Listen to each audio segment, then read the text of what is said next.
Oh, my dear students, I hope you all are really doing great. First of all, I welcome you all on this amazing platform of PhysicsWallah English channel. Students, I'm 100% sure you people are utilizing this time in the best possible way. Student, once again I welcome you all on this lecture number 4 of this ongoing champion series mainly for JEE mains and NEET aspirants. If I talk about today's lecture, today we are going to discuss a very important chapter of organic chemistry, that is hydrocarbon. And in this lecture, we'll cover alkane, alkene and alkynes. We'll start with alkane. We will discuss here general method of preparations and all the chemicals reactions of alkane. Then we'll switch towards alkene. There we'll discuss general method of preparation of alkene. Then we'll talk about one of the most important reactions in organic chemistry, that is electrophilic addition reaction. We'll discuss the electrophilic addition reactions of alkene. Then we'll switch towards oxidation reaction of alkene. So these are the certain chemical reactions of alkene, and then at the end we'll discuss alkyne. So students, without wasting any further time, let's start our discussion. So first we are going to do alkene. General method of preparation of alkane. First of all, can you tell me the general molecular formula of alkane? Saturated hydrocarbon, right? Having the general molecular formula CnH2n plus 2. The simplest alkane, can you tell me? It's nothing but put n equals to 1. So C 2 plus 2 4. So CH4, that's methane. Then we'll have ethane, propane, butane and so on. So we are going to discuss the general method of preparation of alkane first of all. Students, if I talk about the GMP, the first reaction that we are going to discuss through which we can synthesize alkane is reduction reaction, or we can say catalytic hydrogenation reaction. Catalytic hydrogenation reaction. Hydrogenation reaction. Okay. What do we mean by catalytic hydrogenation? Basically, it is a process of converting an unsaturated compound into a saturated one. Saturated one means no pi bond, only sigma bond, and the valency of carbon is satisfied with hydrogen itself. So hydrogenation is a process in which an unsaturated hydrocarbon is converted to saturated one. Now, basically, for this hydrogenation process, we need a transition elements, and the metals which we use is either Ni, Pd, Pt, all these things. Okay. So catalytic hydrogenation process. Will this hydrogenation reduce only C double bond C? No, it can reduce C double bond C, C triple bond C, C double bond N, C triple bond N, C double bond O. So basically hydrogenation process, through hydrogenation we can do the reduction of so many unsaturated compounds like C double bond C, C triple bond C, C triple double bond NH, I can have C triple bond N, I can have C double bond O. But will all these compounds on hydrogenation, will all of them give alkane? The answer is no. We can generate alkane by the catalytic hydrogenation of only these two compounds, alkene, alkyne. Even we can generate from diene system also. We'll discuss about that. So let's start our discussion on catalytic hydrogenation first of all. Students, now let's move towards the catalytic hydrogenation of alkynes and alkenes. Alkynes and alkenes on catalytic hydrogenation will generate alkane. Let's talk about this particular reactions and the mechanism of this reaction. Students, I'm having my substrate alkene, right? It's treated with hydrogen in the presence of catalyst, and the catalyst here is mainly transition metals like Ni, Pd, Pt. You may say, sir, what is the role of catalyst? Basically, catalyst is providing the surface area for adsorption of this hydrogen molecule. It is providing the surface area for the adsorption of this hydrogen molecule. How the hydrogen is getting adsorbed, we'll discuss about that. Don't worry. Okay. The product which I am getting is alkane. Now, if I talk about the reactivity, or if I talk about the stability of alkene and alkane, which one is more stable? Alkane. One pi bond is getting cleaved, and basically we are adding two sigma bonds. Sigma bond is more stronger as compared to pi bond, so alkane is relatively more stable as compared to alkene. So can I say in this process energy is getting released? So hydrogenation is a exothermic process. Exothermic process. Okay. So this is the first thing. Energy is getting released and it's an exothermic process. So delta H for this reaction is less than 0. Right, students? I hope you understood this one. Now, the second thing is how hydrogen is getting added. Let's discuss the mechanism of this reaction. Students, now let's discuss the mechanism of this reaction. How this reaction is carried out. Okay.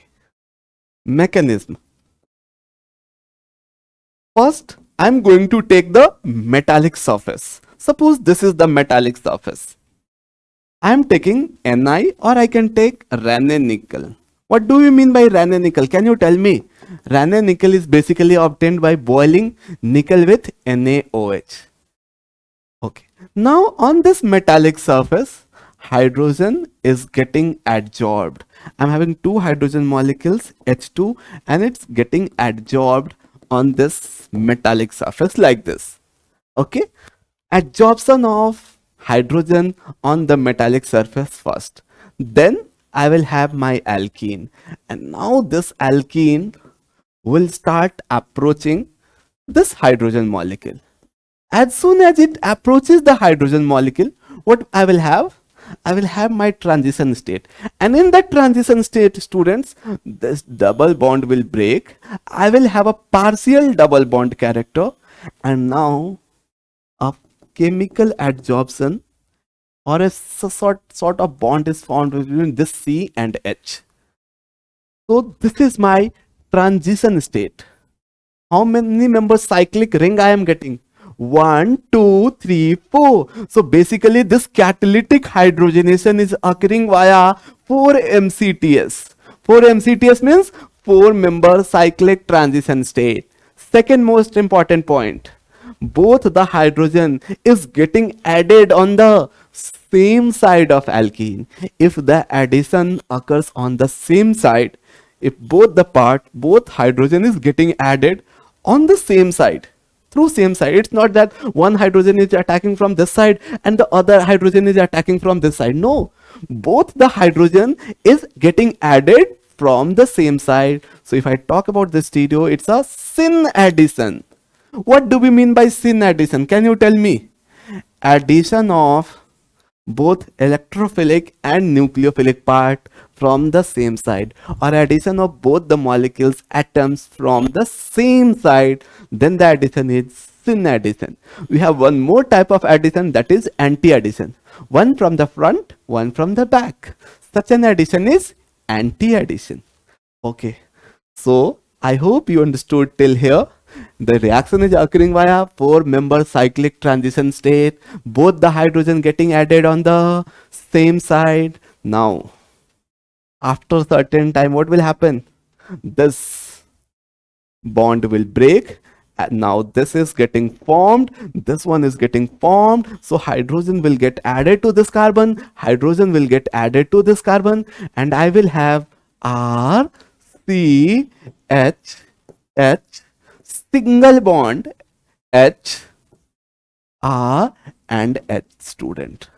I hope You understood? So this was all about the catalytic hydrogenation of alkene. Now you may say, sir, will alkyne also react in the same way? The answer is yes.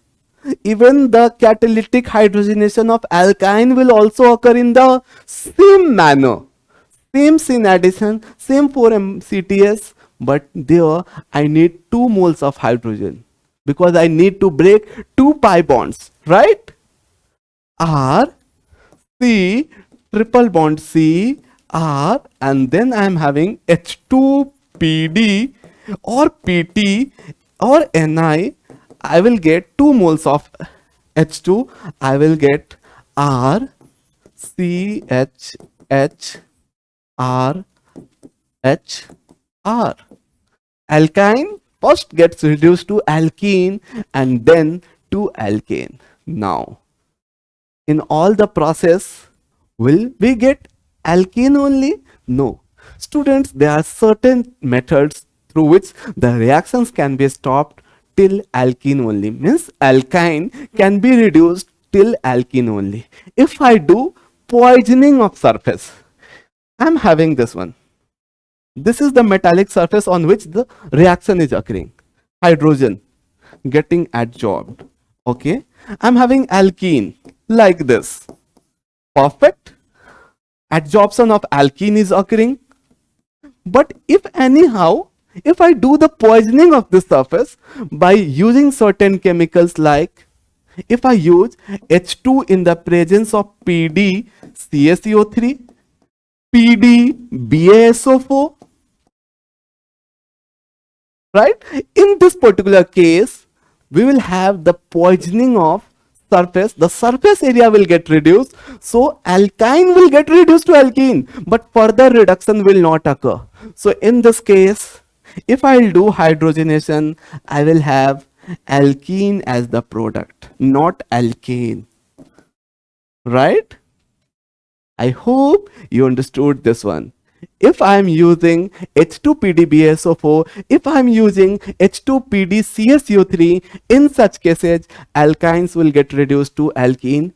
In other cases, if I simply do the catalytic hydrogenation, in case of catalytic hydrogenation, alkynes will get reduced to alkane.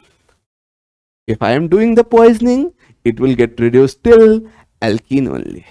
Okay, now let's, till yet we have done the catalytic hydrogenation of alkene. We have studied about the catalytic hydrogenation of alkyne. Now it's time to discuss the catalytic hydrogenation of alkadiene system, or we can do the catalytic hydrogenation of conjugated diene system. How does this reaction occur? Let us try to understand it. Okay. Is it a conjugated diene? Tell me, yes or no? Is it a conjugated diene? The answer is yes, it's a conjugated diene. Okay, so will resonance occur here? Yes, resonance will occur. And because of resonance, can I draw the hybrid structure?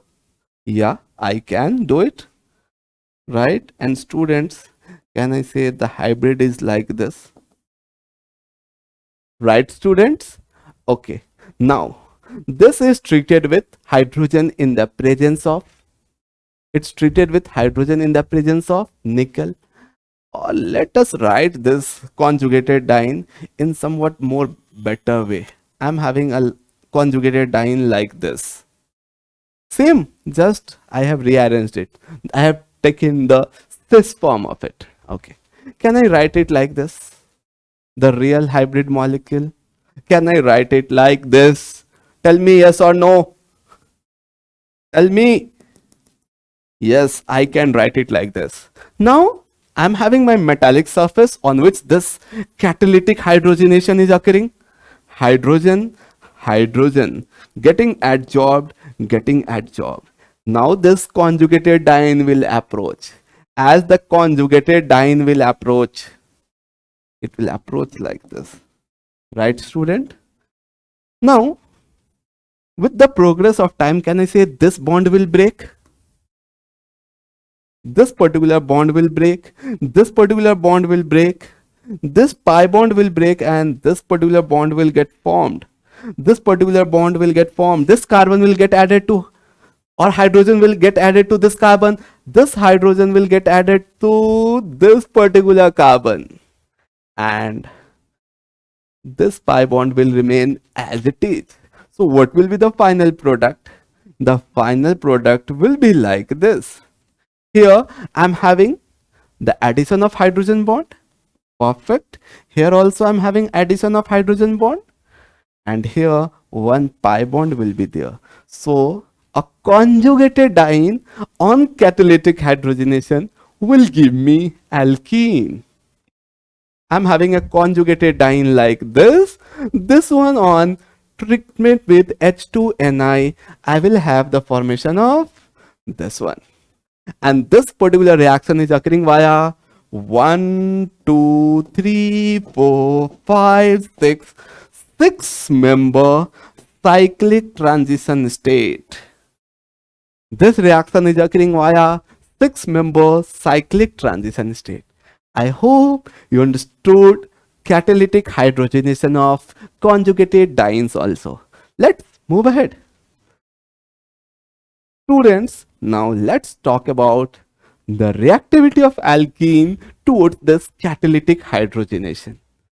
Simple, reactivity is inversely proportional to stability. Lesser the stability, more is the reactivity, faster will be the rate of hydrogenation, right? So suppose if I am having, first let's write this, reactivity of alkene is inversely proportional to stability, right?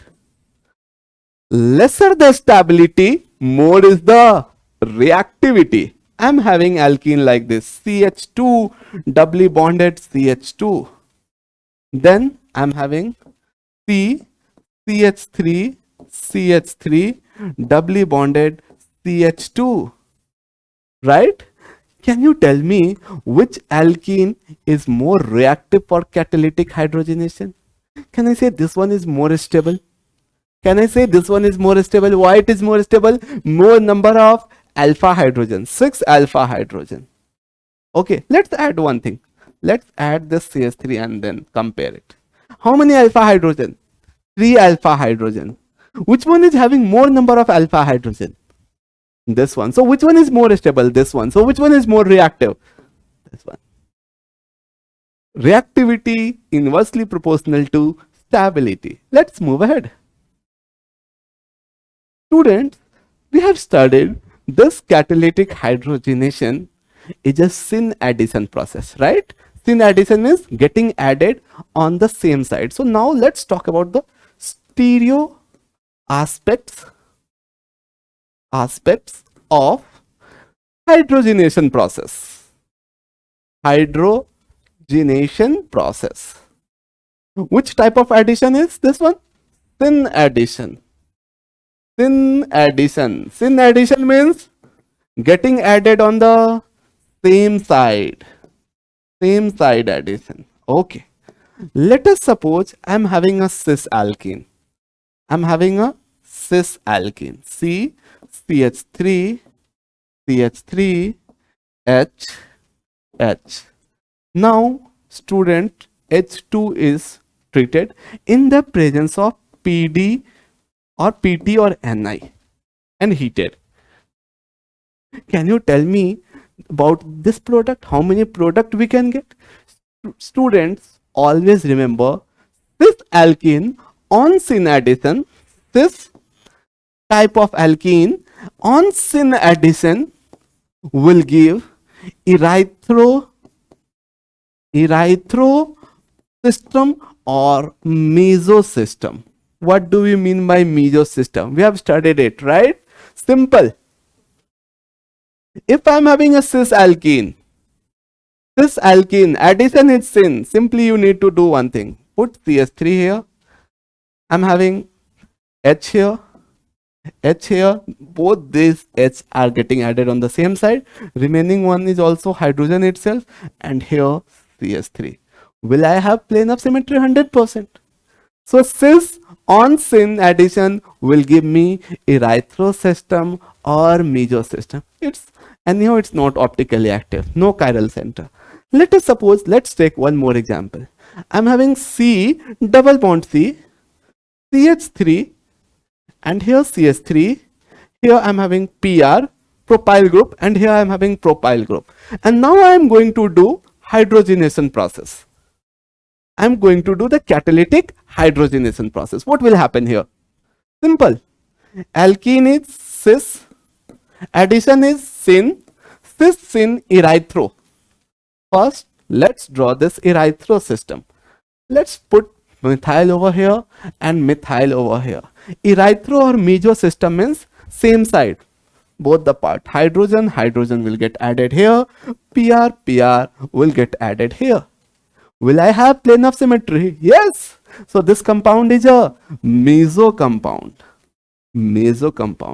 So cis alkene on syn addition or cis alkene on catalytic hydrogenation will give me meso system or erythro system. Right, students?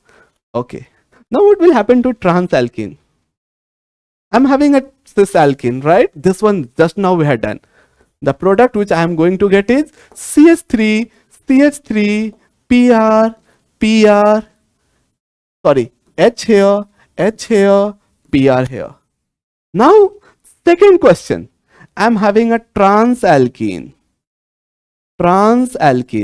And now I'm going to do the catalytic hydrogenation. Alkene trans, addition syn, trans plus syn, always DL system or trio system. DL system, so I'm going to get racemic mixture, or we say it as a trio system. Let's write it. Here, the product will be like this. CH3. I'm having Me. So let's write CH3 here.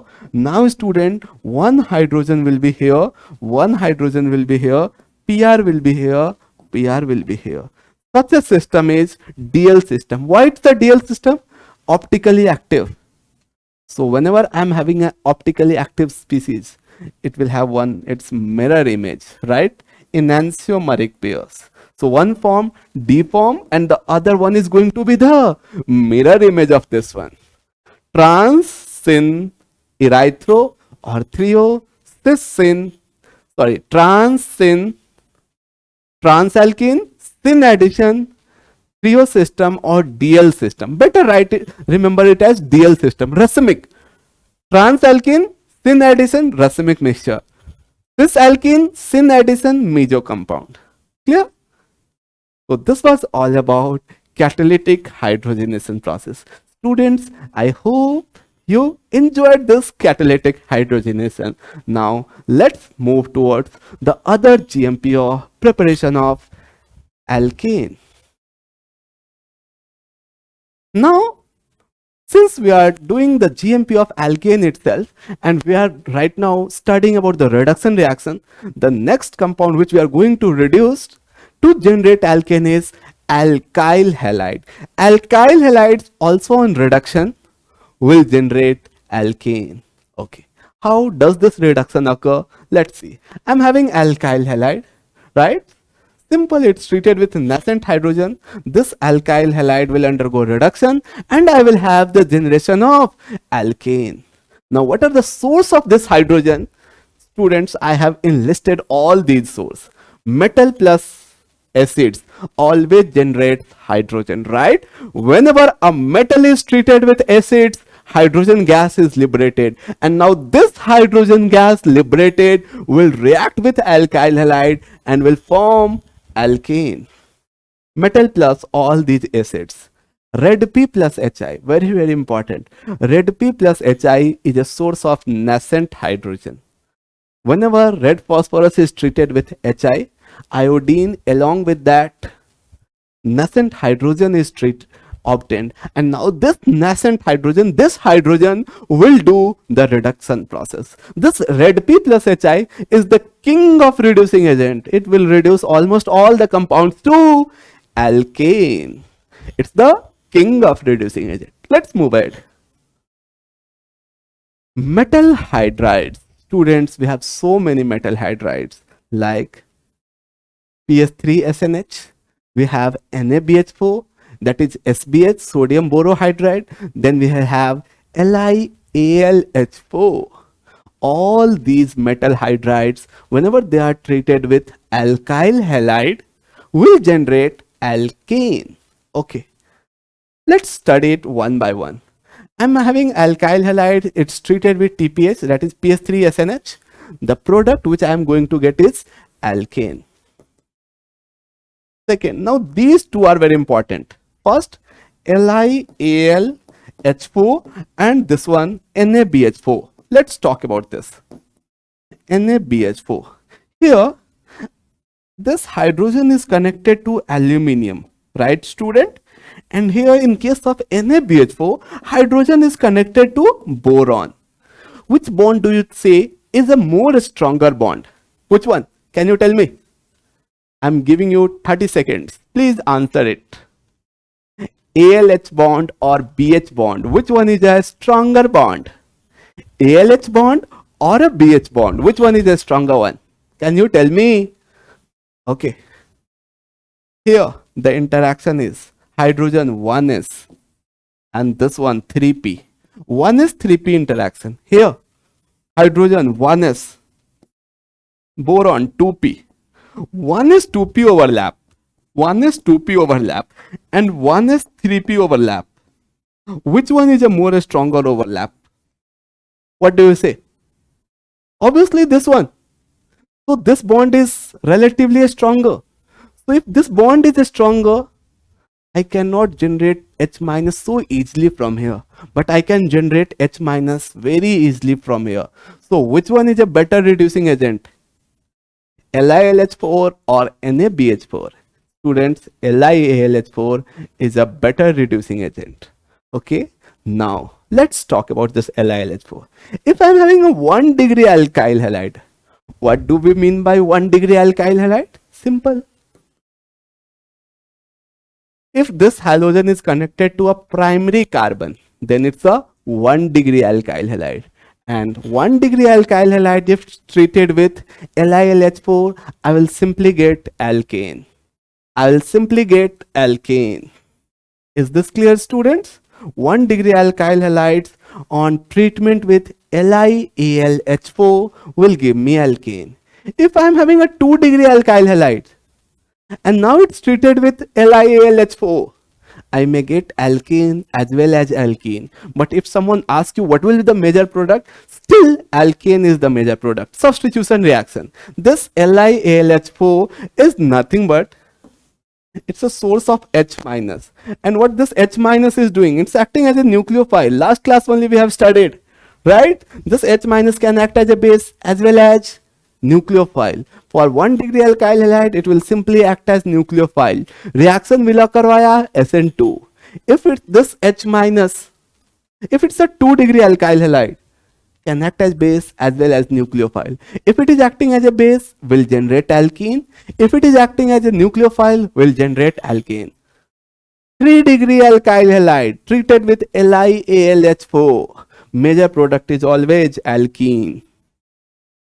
H minus acting as a source of base. This base will do elimination reaction via E2 pathway. We have studied E1, E2 in the last class itself. Students, now let's move to some more methods through which we can synthesize alkanes from alkyl halide. And the reaction which is there on your screen is Wurtz reaction. One of the most important chemical reactions, or you can say one of the most important reactions which is used for the synthesis of alkane. And you will find lot of questions appearing from this particular subtopic in all the competitive exams. So let's discuss this Wurtz reaction. Students, here I am having alkyl halides, RX. I can take any alkyl halide. Let's suppose I am taking CH3Cl. It is treated with sodium or magnesium. You can take anyone. I am taking here sodium mainly. Most of the time I will taking sodium. Now it is alkyl halide treated with sodium in the presence of polar aprotic solvent.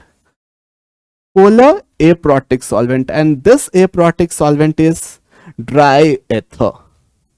What this polar aprotic solvent will do, this, in the presence of polar aprotic solvent, alkali metal will easily undergo oxidation process. So in the presence of this dry ether, this sodium will undergo oxidation and will release 1 electrons.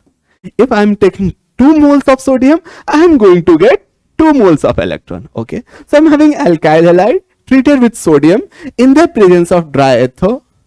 The product which I am going to get is alkane.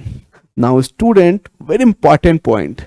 This particular method is mainly used for the synthesis of symmetrical alkanes. It's mainly used for the synthesis of symmetrical alkanes, or mainly the alkanes containing even number of carbon atoms. We cannot synthesize methane from Wurtz reaction. This Wurtz reaction is mainly used for the synthesis of symmetrical alkane. Now you can say, sir, do we have a separate method for the synthesis of unsymmetrical alkane through this alkyl halide? Yes, we definitely have one very important method, but right now we are going to discuss this Wurtz reaction. Now you can say, sir, do we have mechanism for this reaction? The answer is yes. This particular reaction mainly occurs via 2 different pathways. What are these different pathways? Let's have a look.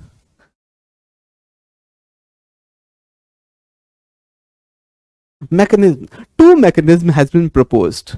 Mechanism number 1, ionic mechanism. The solvent which I have taken is dry ether.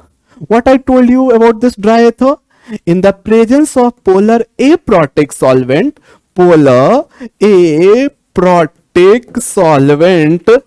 metals easily undergo de-electronation.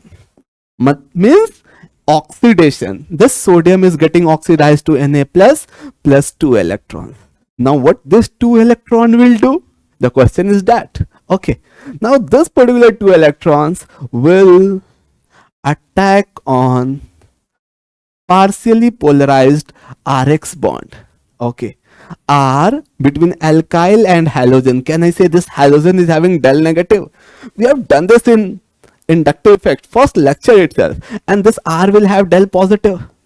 Now can I say, as soon as this electron attacks, this one will depart, and if I do the heterolytic cleavage of Rx, I am going to get R positive plus X negative. It's just for your convenience. I am doing this heterolytic cleavage, R positive, X negative. Now if I will add 2 electron on this R positive, what I will get? Carbocation plus 2 electron is the generation of carbanion. So Rx 2 electron attacks here, I will have the generation of R negative. R negative is an electron rich species. It can act as a base, it can act as a nucleophile. If there is any acidic hydrogen, it will act as a base. If there is no acidic hydrogen, then it will act as a nucleophile. And what this nucleophile will do? It will do SN2 attack on 1 more mole of alkyl halide. R minus generated from first step is attacking on 1 more mole of alkyl halide via SN2 pathway. And if this reaction is occurring via SN2 pathway, so this Rx should not be bulky, means this alkyl halide has to be either 1 degree or 2 degree. Let me write that. 1 degree or 2 degree alkyl halide. Why not 3 degree alkyl halide? If it is a 3 degree alkyl halide, elimination reaction will occur, students, right? Tell me, yes or no? Did you get this? Okay. Now this R minus is attacking over here. As soon as it's attacking over here, the X will depart, and I will have the formation of symmetrical alkenes mainly. Right? I will have the formation of RR. Let us suppose I am having CH3Cl treated with Na in the presence of dry ether. What I will get? CH3CH3. Ethyl halides. right? What I will get? ET, that is N-butane. I hope you understood this ionic mechanism. This ionic mechanism mainly occurs via SN2 pathway. For this reaction to occur, the alkyl halide should be either 1 degree or 2 degree. Then only I will prefer this pathway. Otherwise, we have one more pathway for 3 degree alkyl halide. Let's try to understand that pathway also. The second one, students, this one is not the ionic mechanism. This one, just a minute, free radical pathway. Free radical pathway. How does the reaction occurs via this pathway?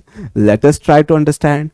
Students, in the presence of polar aprotic solvent, I have told you metals undergo de-electronation, metals undergo oxidation, and I will have the generation of Na plus. Along with that, one electron is released. Right? Now what this one electron will do? It will attack on alkyl halides. See, once again I am going to do the heterolytic cleavage. Rx, R plus, X minus. And if one electron will attack here, can I say now I will have a 7 electronic species, carbocation 6 electronic species. On carbocation, if I am adding one electron, I will have the formation of R dot. And this R dot is referred as free radical.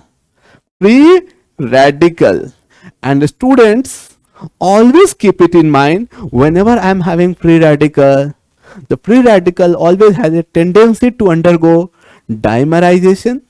If it's very bulky, then in that particular case, it may undergo disproportionation. Otherwise, free radical always prefers to undergo combination pathway. So, I am having the generation of this R dot. This R dot will undergo dimerization. It will combine with one more R dot and I will have the formation of RR. I hope you understood this free radical pathway also. Rx cleavage, R plus, one electron attacking R dot. Whenever a free radical is formed, it has a tendency to undergo dimerization.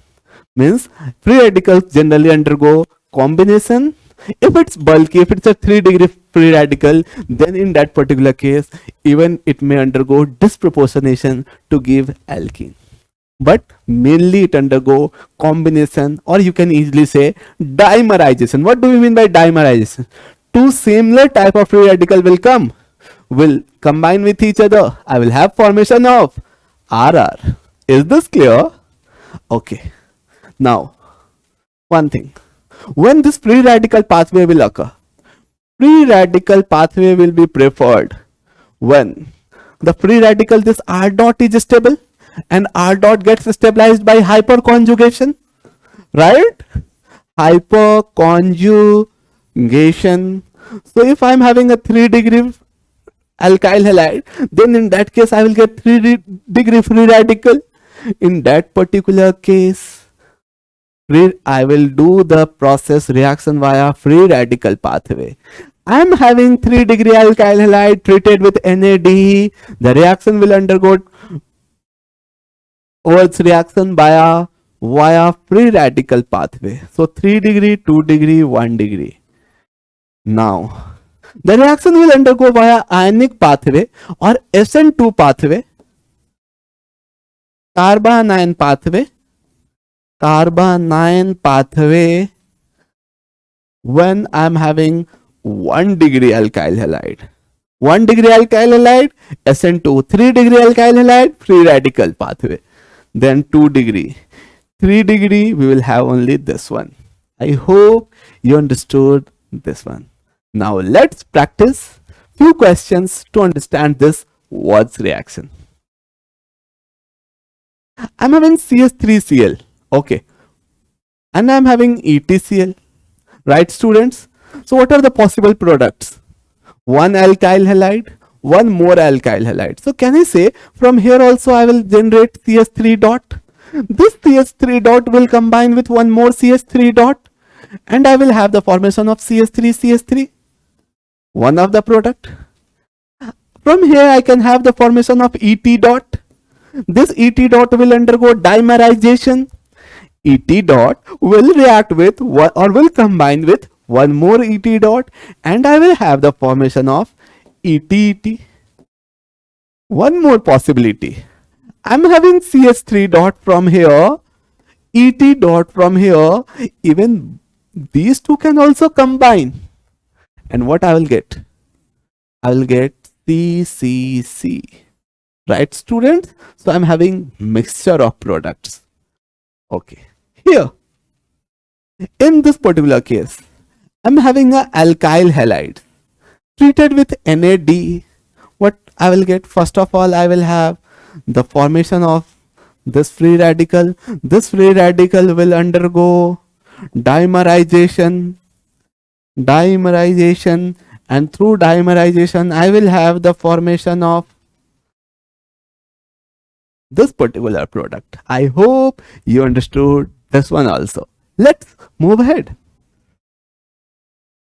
Okay, now I am having a 3-degree alkyl halide. Student, first, will this reaction occur via ionic mechanism pathway? No, it will prefer via free radical pathway. Free radical pathway. And if it's occurring via free radical pathway, first I will have the formation of this CH3 dot. No doubt it can undergo combination, but because of the bulkiness, because since 3 bulky groups are attached to this particular carbon, what will happen? Even it will undergo disproportionation, and what will happen? I will have the removal of one H dot from here, and basically I will form one alkene. This is one of the product. Other product will be the dimerized form of this one. Which one will be the major one? The upper one. Why? Because of the steric crowding. So how many products I am getting? 2 products, right? Alkene as well as alkyne. Sorry, alkene as well as alkane. I hope you understood. So students, whenever you are having a 3-degree alkyl halides or bulky alkyl halides, in that particular case, you may get a mixture of product that is alkene as well as alkane, right? Okay. Here, now the same substrate is having 2 halogens, right? 2 halogens. Right, what I will do, I will use 2 moles of Na. It will release 2 moles of electron. 1 mole will attack here. As soon as it attacks here, I will have the generation of C dot here. 1 mole will attack here. I will have the formation of C dot here. And now these 2 C dots will combine. Basically, I will have intramolecular reaction. Intramolecular Wurtz reaction, and through this intramolecular reaction I will have 1 2 3 4 5 formation of a 5-member cyclic ring, cyclopentane. This is nothing but intramolecular reaction. Whenever the substrate is a dialkyl halide, in that case I may have cyclic product, cycloalkane. I hope you understood this one also. Let us move ahead. But so now let's talk about how do we synthesize alkene through this Core-House synthesis. One of the most important preparation of unsymmetrical alkane. Now student, let's talk about this reaction stepwise. First, I'm having alkyl halides. Now this alkyl halide is treated with lithium in the presence of polar aprotic solvent, and the best solvent is dry ether. So I am taking dry ether as the solvent. Okay, here I will have simply the formation of Rx. It will undergo heterolytic cleavage, R positive, X negative. I will have 2 moles of lithium undergoing de-electronation, 2 moles of halide plus 2 electrons. 2 electrons will attack over here. I will have the formation of R negative. Now this R negative will combine with Li I will have R negative, Li positive. At the same time, I am having one more mole of Li plus reacting with X, and I will have the formation of LiX also. I hope you understood this process. Now, in the second step, I am going to take 2 moles of this RLi, and it is treated with CuX, cuprous halide, cuprous halide, Cu plus 1 oxidation state, right? Students, as soon as it reacts with this one, I will have the formation of a very important organometallic reagent, and this one is referred as Gilman's reagent. Gilman's reagent, right? It's nothing but dialkyl lithium cuprate. Dialkyl lithium cuprate. Okay, this is an organometallic. Now, if I look at this particular organometallic, can I write it like this? CuRRLi, right? Can I say this one, this carbon will have somewhat del negative, this one will have del positive, this one will have del negative, del negative. So alkyl part will have del negative and copper part will have del positive. Okay, this is dialkyl lithium cuprate. Now it is treated with another alkyl halide. Okay, I'm having a alkyl halide R-X. This one is having negative charge. I'm having R negative or R del negative, CuLi, R del negative. What it will do? It will do the back attack on this R-X. It will do the attack via SN2 pathway. This R minus will react with R-. As soon as it attacks over here, this one will get departed. I will have the formation of RR-. At the same time, now can I say one R is there with this Cu? So I will have formation of RCu also. This Li is getting departed, so Li will react with this X minus. I will have formation of LiX. Let's take one example to understand this reaction in a better way.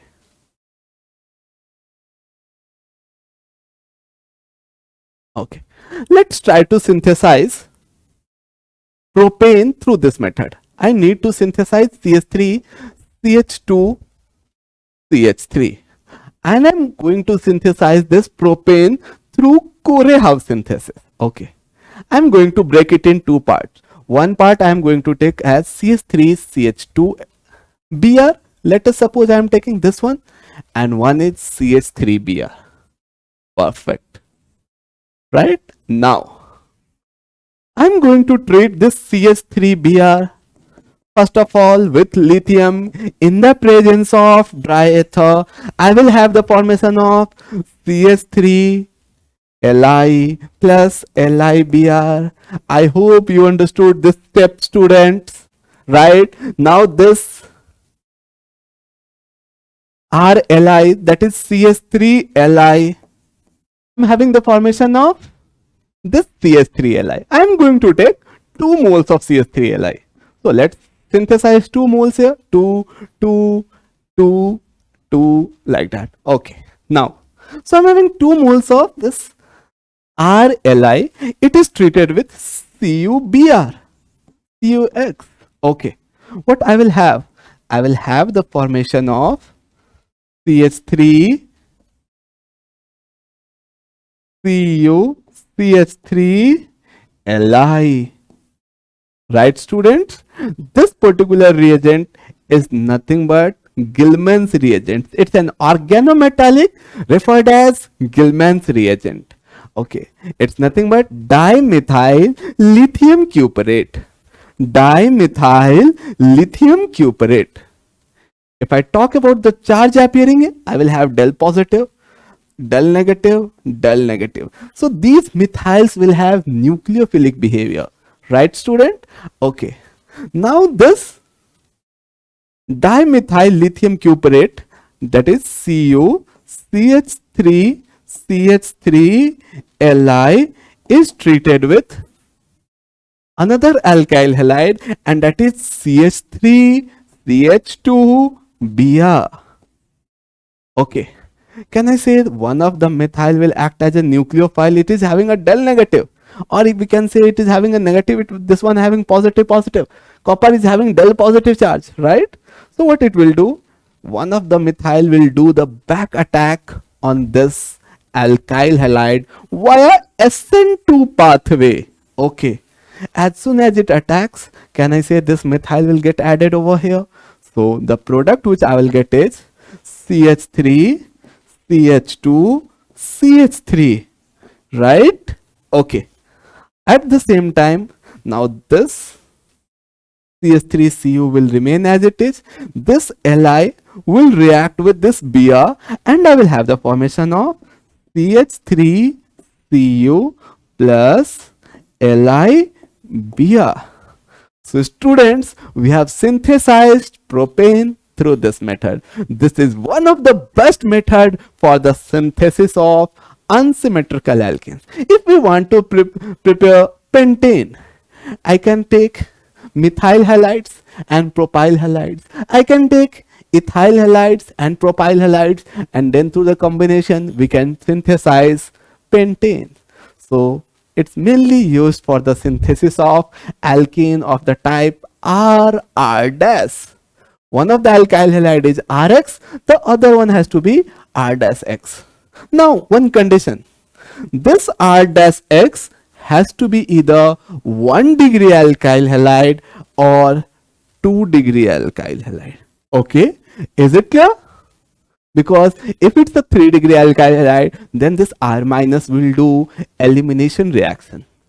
I hope you understood this one. Let's move ahead. Now, reduction with red P plus Hi to synthesize alkane. This red P plus Hi is mainly a source of nascent hydrogen, and it's an excellent reducing agent. Excellent reducing agent, students. What it will do? It will reduce all these compounds to simply alkane. This red P plus Hi, you can say king as, or the father of reducing agent. King of reducing agent. Let's write it. King of Ra. What it is going to do? It is going to reduce acid, right? Acid to alkane. It is going to reduce acyl halide to alkane. This one is nothing but acyl halide, right? Acyl halide, acid derivative. Whenever it's treated with red P plus Hi, we are going to get alkane. Simply remove this and add hydrogens in order to satisfy the valency of this carbon. Ester, alkane. Alkyl halide, alkane. Alcohol, alkane. All these compounds, whenever treated with red P plus Hi, we are going to get alkane, students. I hope you understood this one also. Friends, now let's discuss one of the most important methods through which we synthesize alkane. And now we are going to talk about decarboxylation process. Students, from carboxylic acid also we can synthesize alkane. And there are two methods through which then this decarboxylation reaction can occur. What do we mean by decarboxylation? Decarboxylation simply means removal of this CO2 from carboxylic acid. Removal of CO2 from carboxylic acid, right? It's nothing but decarboxylation. This acidic group is removed, and it is removed in the form of CO2 gas. So whenever I am having a decarboxylation process, first CO2 gas will get released. Now how this decarboxylation is carried out, let's try to understand stepwise. First, I'm having a carboxylic acid and it's treated with soda lime. What do we mean by the term soda lime? NaOH is nothing but sodium hydroxide plus CaO, quick lime. This whole is referred as soda lime, SL. Soda lime. I'm having a carboxylic acid. Let's assume this is the carboxylic acid, R C double bond O OH. First it is treated with the sodium hydroxide. Sodium hydroxide is a base. What's the function of base? To snatch acidic hydrogen. It will simply snatch acidic hydrogen from here. So this OH minus will snatch one hydrogen from here, and I will have the formation of RC double bond O negative. Right, students? Now what will happen? This O negative will undergo delocalization. As soon as it delocalizes, the valency of carbon will get satisfied. So now what will happen? This bond will get cleaved because carbon is already having 4 bonds and it's a highly stable molecule CO2. So I will have the formation of R negative plus CO2. Right? Now this CO2 will react with NaOH further to form Na2CO3. Now what's the purpose of taking this CaO? Now this CaO will react with this Na2CO3 to form a precipitate of calcium carbonate. As soon as this precipitate is formed, means the reaction is irreversible. Precipitation reaction is always irreversible. To increase the reaction efficiency, this CaO is used. Now I am having R minus. It will act as a base, electron rich species.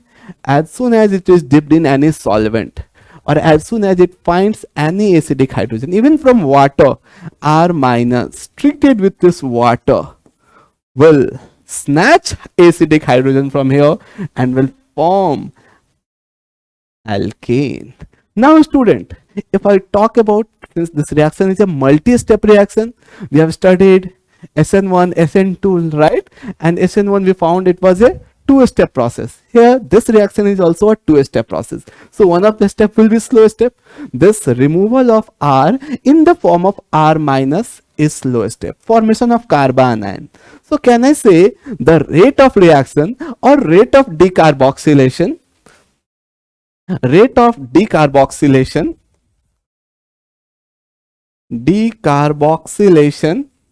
is directly proportional to stability of R minus.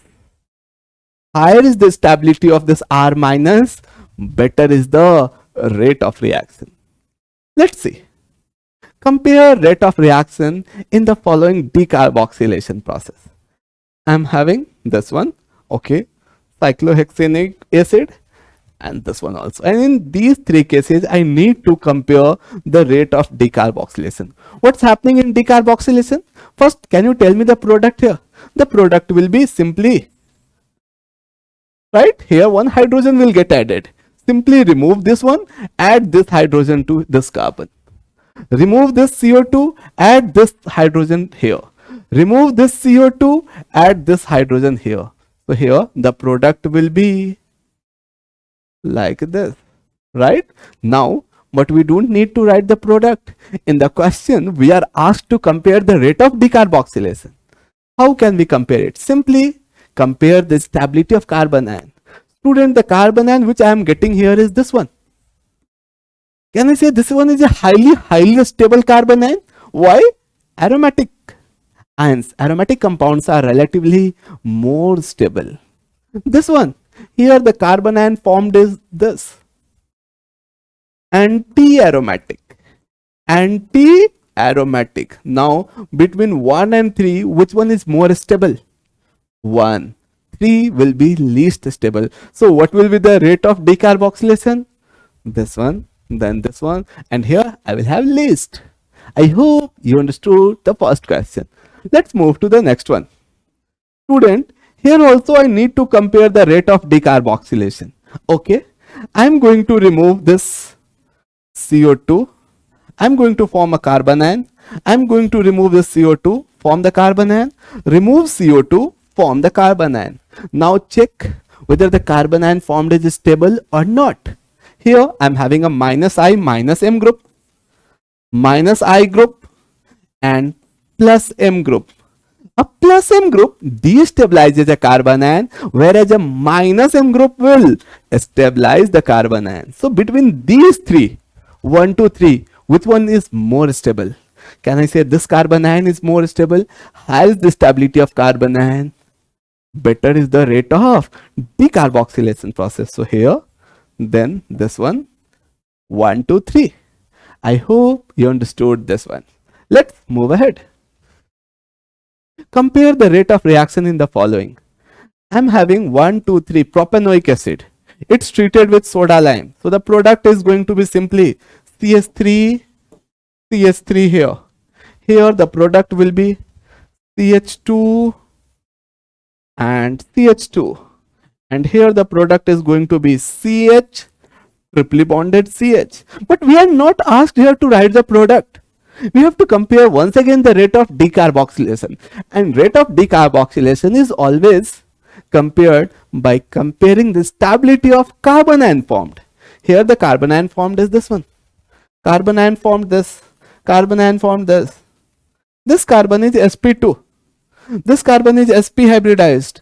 sp3 hybridized. Can I say here the percent S character is less in the first one? Percent S character less, electronegativity less. Now student, one very important concept. Negative charge holding capacity. Negative charge holding capacity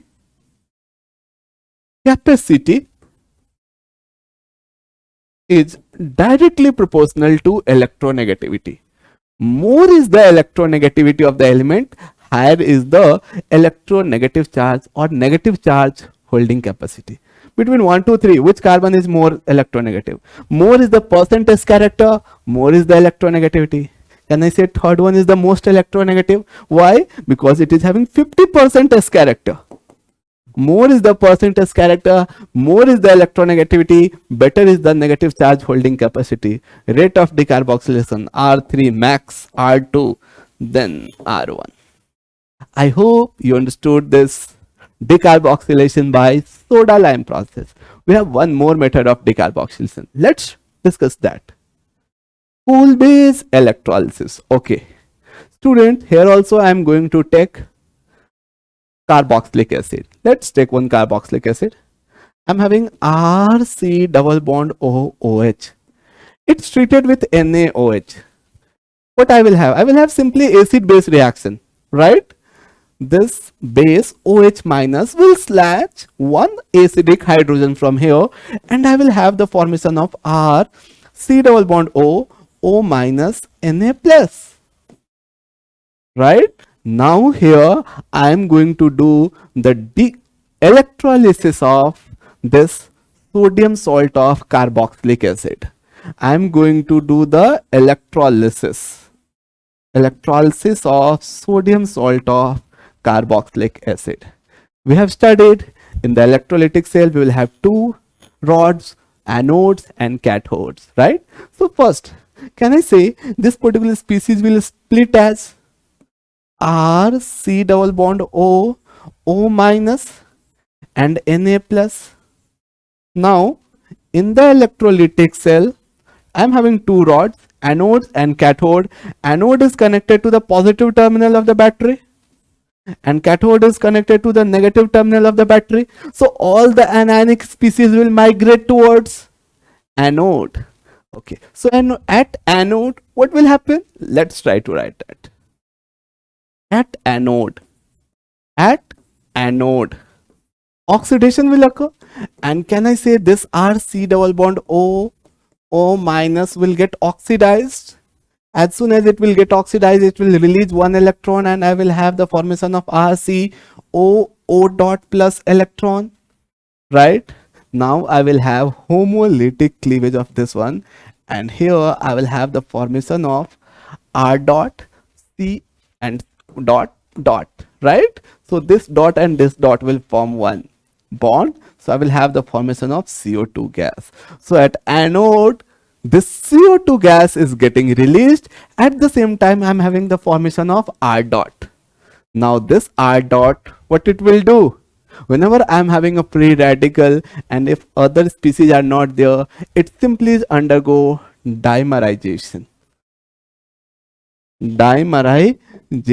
and I will have the formation of symmetrical alkane from here also, right? R dot will combine with one more mole of R dot and I will have the formation of RR. Now at cathode, what's happening? Let's see. At cathode, Na plus will migrate, but Na plus is having very low standard reduction potential. So this one will not get reduced.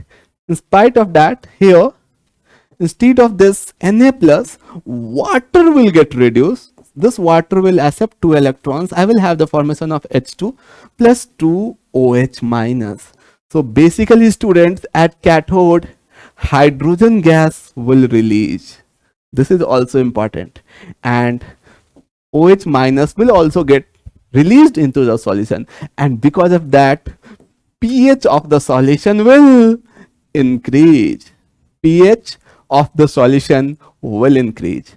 I hope you understood the mechanism of coal-based electrolysis. Please copy it. Students, I believe that you have copied these things. Now, let's practice some questions in order to understand this coal-based electrolysis in a better way. CH3COO. Basically, what I am going to do, remove this one, form the dot, and do the dimerization. Simple. CH3CH2 will combine with one more CH3CH2 dot, and I will have the formation of this one. Right? Okay. Here, remove this one, remove this one. Now I will have C doubly bonded dot and dot, H and H. Will it prefer dimerization? No. Intramolecular reaction is better than or more preferred than intermolecular reaction. Intramolecular always faster. So I will have these two radicals will combine. I will have the formation of alkyne. Right, students? Let's move ahead. This one, remove this one, form the dot, remove this one, form the dot, and once again I told you, intramolecular reaction more favorable than intermolecular reaction. These two radicals will combine. 1, 2, 3, 4, 5. So I will have the formation of a 5-member ring cyclopentane. Right? Let's move ahead. Here, remove this one, form a dot here, form a dot here. These two dots will combine and I will have the formation of cyclohexene. Right, students? I hope you understood these reactions. Now, we have one more method through which we can synthesize alkane, and that is synthesis of alkane through Grignard. How do we first of all synthesize Grignard? Very simple. I am going to take one alkyl halide. It's treated with magnesium in the presence of dry ether. Right? The basic purpose of taking this polar aprotic solvent is to do the oxidation of this one. Right? Mg will get oxidized. As soon as Mg gets oxidized, I will have Mg 2 plus 2 electrons. These 2 electrons will attack here. I will have formation of R negative. Mg2 plus will attack here, and finally I will have the formation of an organometallic RMgX.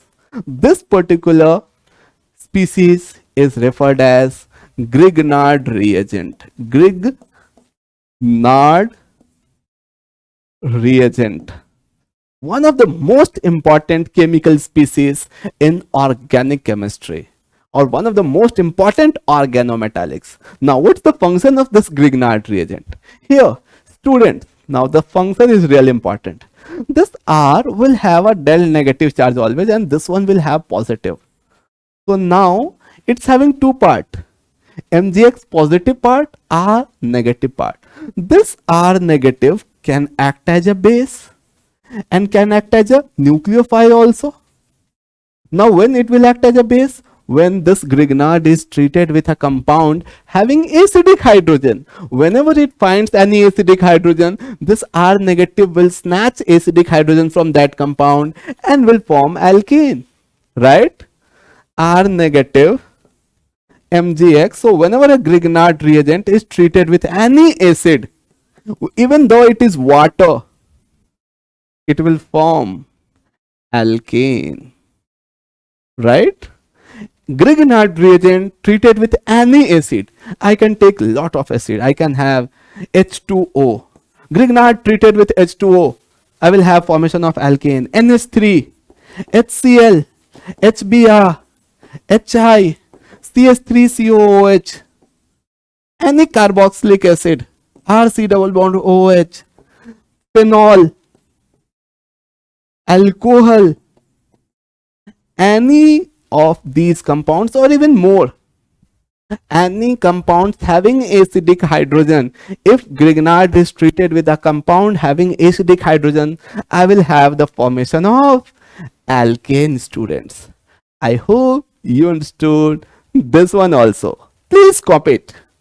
Students, let's learn few more methods through which we can synthesize alkane. And now we are going to synthesize alkane from carbonyl compounds, from aldehydes and ketones. And here, students, we'll have two different methods through which we can synthesize alkane from a carbonyl compounds. These two reactions are the name reactions. First is Clemmensen reduction and the second one is Wolff-Kissner reduction. If we are going to reduce carbonyl compounds through these two reactions pathway, we will get alkane. Right now, we'll simply write the reactions. We are not going to discuss the mechanism of this reaction because the mechanism is relatively complex. We'll do the mechanism of these two reactions in carbonyl compound once we are done with nucleophilic addition reaction. So simply let's learn the reaction. I'm having a carbonyl compound, so whether it is aldehydes or ketone, both of them will get reduced. Carbonyl compound treated with amalgamated zinc. Zinc in the presence of Hg. In the presence of an acid. Amalgamated zinc in the presence of acid HCl.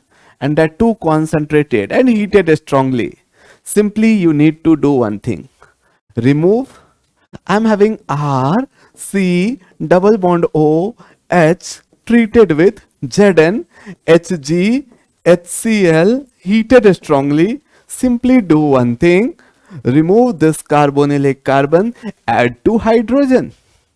I will have R, C, H, H and H. Formation of alkane.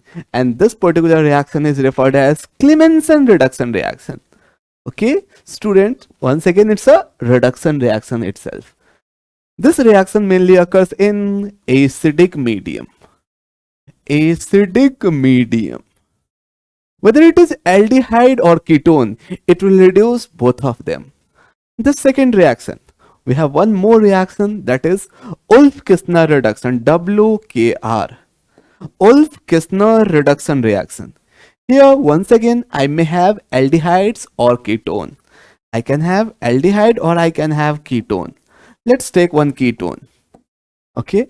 Now it is treated with a reagent N2H4. Have you heard this? N2H4, NH2NH2, hydrogen, right? In the presence of OH minus, that is in the presence of base and heated strongly. Students, here the product once again I am going to get is simply remove this doubly bonded oxygen and add 2 hydrogen. So I am going to add 1 hydrogen here, 1 hydrogen here and R dash. This is the alkane which we will get here. Carbonyl compounds, whenever treated with N2H4 in the presence of OH minus, I am going to get alkane. So this is how we synthesize alkane from carbonyl compound, either through Clemmensen reduction or through Wolff-Kissner reduction. Student, this was all about a quick revision of general method of preparation of alkane. Now we are going to do chemical reactions of alkane. We are going to discuss about the chemical properties, and mainly here we'll discuss one important chemical reactions of alkane, and that reaction is nothing but photohalogenation, the most important chemical reaction of alkane. Rest all the reactions are simply, I name them as RMR reactions, Ratta Maro reactions. Okay, so those reactions are very simple. You can simply take out your NCERT textbook and can underline those reactions and can mark it. This photohalogenation is really important, so we are going to discuss this photohalogenation. Let us move ahead.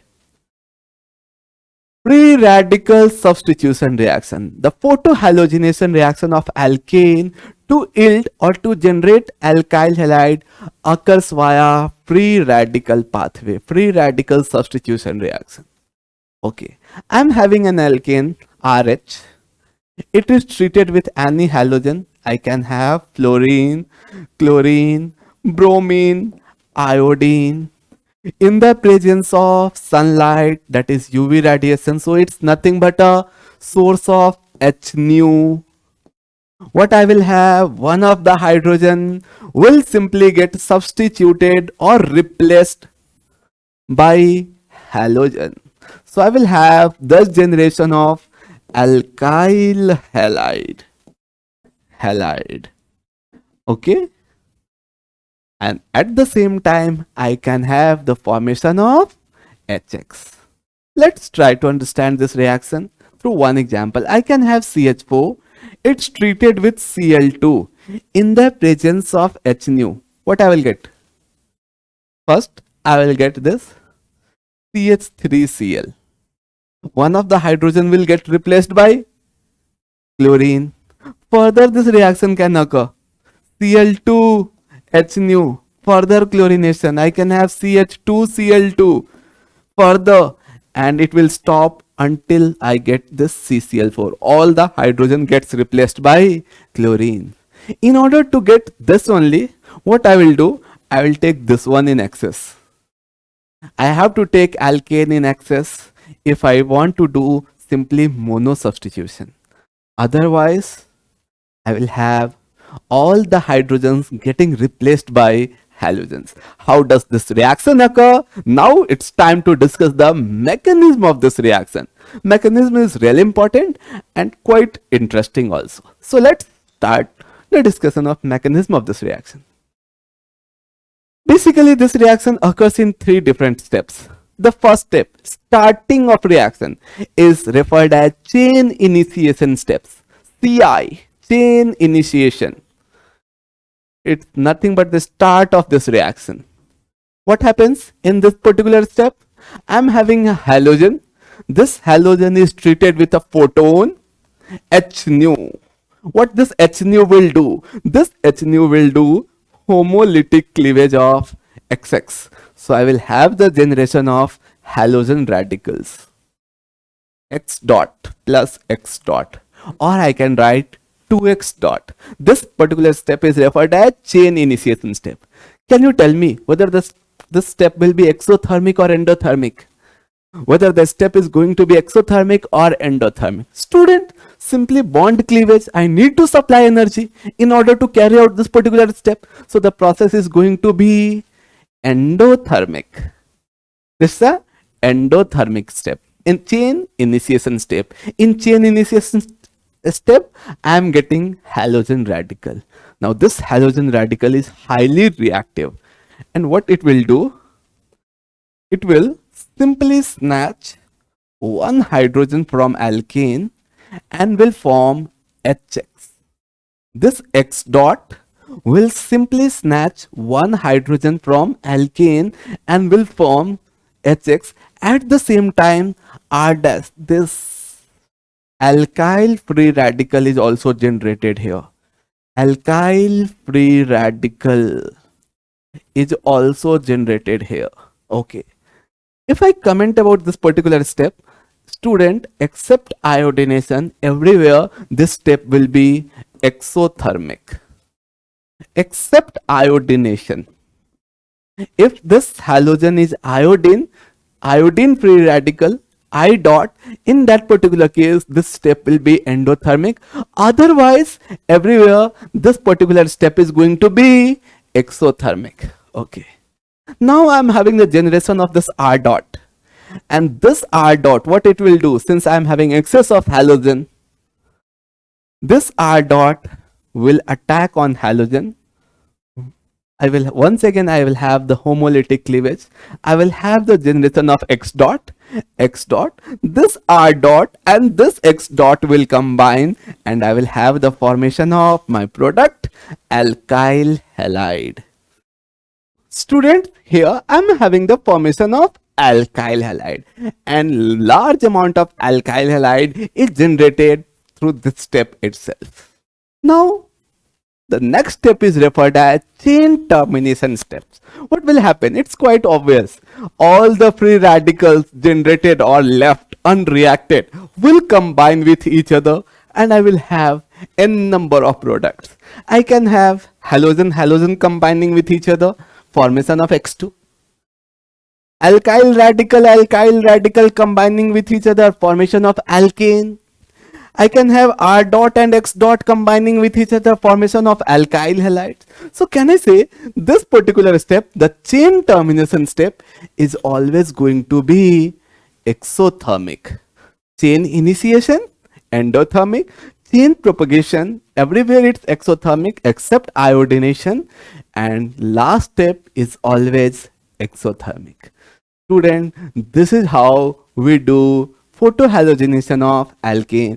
In the first step, halogen radical is generated. This halogen radical will snatch hydrogen from alkane and will form HX plus R dot. This is going to be the rate determining step of this reaction. Formation of R dot. Formation of R dot is going to be the rate determining step of this reaction. Entire rate of reaction will depend on stability of this R dot and reactivity of this X dot. The rate of reaction will simply depend here the reactivity of X dot and the stability of R dot. Next step, R dot will snatch one halogen from X2, will form Rx, and in the last step all the radicals left unreacted will combine with each other. I will have the combination reactions of radical and formation of different products. I hope you understood it. Please copy it. This is RDS. Please copy it. I believe that you have copied this. Let's move ahead. Let's do a few questions in order to understand this reaction. In all these questions, I have to do monohalogenation. What do we mean by monohalogenation and how do we get it? Students, this substitution, we can have chain reactions of this substitution reaction, right? Once CH3Cl is generated, we can have formation of CH2Cl2, right? So in order to stop this, I have already told you alkanes would always be taken in large amount. Then only this chlorine will act as a limiting reagent, right? Okay, let's do it. I have to do monohalogenation. Whenever I have to do the halogenation or chlorination of this particular substrate, I'll check how many different types of hydrogen are there. 1 degree carbon, 1 degree carbon. So here the hydrogens are of same nature. 1 degree hydrogen, and here this particular carbon is 2 degree carbon, right? So once the halogen will substitute hydrogen from this carbon or this carbon, it's same, and in one case it is going to snatch hydrogen from here. So how many different products I may get? One from this and one from this. Let's see. So once I am going to remove hydrogen from here, if I remove hydrogen from 1 degree carbon, I will get this product, right student? Okay, and this hydrogen is totally having different behavior as compared to this one. So once I am going to remove hydrogen from here also, and the product which I will get is CH3CH. Here I will substitute one chlorine, CH3, right? So this is my product. Now I am giving you 30 seconds. Please do this question. Please do it fast. And do mention in the comment box whether you were able to solve it or not. A very easy question. Very, very easy question. You can say a lull question. Now, once again, I will see how many different types of carbons are there or how many different types of hydrogen. 1 degree, 1 degree, same. Either I can do here or I can do here. 2 degree, 2 degree. Once again, same. These two are same and these two are same, right? So once I am going to do monohalogenation on this carbon and once I am going to do monohalogenation on this particular carbon. Let's do it. So I will have CH3, CH2, CH2 and then CH2Cl. Right, student? One of the product. The next product, I will have CH3, CH2, CH, CH3 and Cl getting substituted here. Now, if you focus at this particular carbon, this carbon, are the 4 groups connected to this particular carbon different? One is chlorine, CH3, hydrogen and ethyl group. All the 4 groups connected are totally different here. Can I say this carbon as chiral carbon? Okay, and if it is chiral carbon and only one chiral center means the product is optically active, and if it is optically active, it will have its mirror image. So how many products from here? 2 products from here, 1 from here. Total how many products I will get? 3 products. The mirror image of this one. So 2 from here and 1 from here. Right, students? I hope you understood this one. Let's move ahead. Student, one very important point. We have discussed in photohalogenation process, mainly in the chain propagation step. In chain propagation step,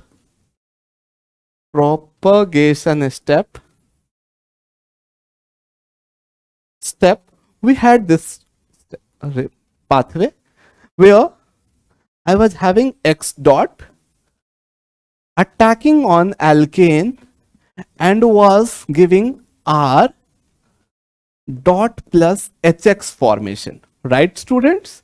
Okay, and this particular step was nothing but the rate determining step, RDS. So we write rate law expression on the basis of RDS itself. So the rate of reaction of this photohalogenation, rate of reaction is directly proportional to, first, very important, the most important, reactivity of X dot. And the second factor, it is also directly dependent on stability of R dot. Now, alkyl free radical gets stabilized by resonance hyperconjugation. So more the number of alpha hydrogen, more is the stability of this R dot, and more is the stability, better will be the rate of reaction. Now, reactivity of halogen. How many different types of halogen we can have? Fluorine, chlorine, bromine, iodine. So now we need to discuss which halogen radical is going to be more reactive. Okay. Relative reactivity of halogen towards halogenation or photohalogenation. Okay. Students, if I talk about the reactivity of halogen, if I talk about the reactivity of this X dot, this F dot is much more reactive as compared to Cl dot. Cl dot more reactive than Br dot, and Br dot more reactive than this I dot. Student, if I talk about this F dot, if I talk about this particular step, RH, and I will have the formation of R plus HF.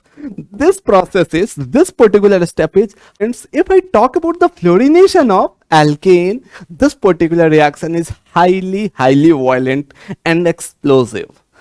Generally, even chain breaking is also observed in case of fluorination. In general, if I talk about this photohalogenation, mainly we avoid fluorination process. In photohalogenation process, mainly we can do either chlorination or bromination. Why not iodination? Okay, this fluorination is very violent. This reaction is so violent. Why do we avoid iodination? Student, this iodine radical, if I talk about this one, I dot plus RH giving R dot plus HI. This reaction, the energy gap between I dot and HI is very less. Okay, so this reaction is once it is reversible. This reaction is occurring at a very slow step. Very slow step. The process is once again endothermic. So if I will do iodination, I will have two continuous step endothermic. First, the chain initiation step, and even the second step will also be endothermic. So I need to supply a lot of energy in order to carry out this iodination by this process. That's why we avoid iodination. So mainly we will prefer chlorination and bromination. Right, students? If I talk about Cl dot plus RH, I will have R dot plus HCl. Here I will have a sufficient energy gap between the Cl dot and HCl, and this reaction is exothermic but not so violent. Now, very important point is there. This Cl dot, whether at which position it will attack, at 1 degree radical it will preferably attack, or at 2 degree it will attack, or at 3 degree attack, at which position it will attack, selectivity and reactivity. So now students, let's discuss briefly about selectivity and reactivity. All the ends. Now let's discuss a very important concept here, reactivity versus selectivity. Students, although it's not so important from medical point of view, but relatively important for JEE main aspirants. So you people, those students who are writing JEE mains or JEE advanced, you need to pay proper attention. Even NEET aspirants can also learn this concept. Okay, let's see. I was talking about selectivity and reactivity. Student, selectivity, at which position it is attacking, right? It mainly talks about the stability of R dot. And if I talk about reactivity, it talks about the reactivity of X dot, because we have studied rate of reaction is simply dependent on stability of R dot and reactivity of X dot. Which factor will dominate will be decided by this table. Okay, let us try to understand. It's quite obvious. A faster reaction is less selective, because a faster reaction won't wait for the stability of this R dot. It will attack simply at any 1 degree carbon or 2 degree carbon also. And a slower reaction is all about thermodynamically controlled process. Here it will talk about the stability of R dot, right? So mainly students, in case of bromine, we talk about stability factor. In chlorine, mainly preferably, we talk about selectivity factor. But let us try to understand it with the help of few examples. Student, this is the table. Relative reactivity for 1 degree, 2 degree, 3 degree, both for chlorine as well as bromine. And this is the formula through which we calculate the percent yield. Let's do 1 or 2 questions in order to understand how to calculate percent yield. I'm having 1, 2, 3, 4 propane, and I'm going to do monochlorination of this butane, right? Okay. Obviously, we have studied here, I'm going to get 3 products. One enantiomeric pure and one different one, right? Mainly, I'm going to write the 2 products, and then I will calculate the relative yield of or percent yield of these 2 products. The first one I will have as this one, CH3, CH2, CH2, and here chlorine is attacking on primary carbon. This one of the product, and the next one CH3, CH2, CH, Cl, CH3. Now we need to check which one is the major product, and that we can calculate through that percent yield formula. How do we calculate? Here student will simply check on which carbon it is attacking first. If I talk about this product, it is attacking on 1 degree carbon. How many total 1 degree carbons are there? 2. How many total hydrogens? 6.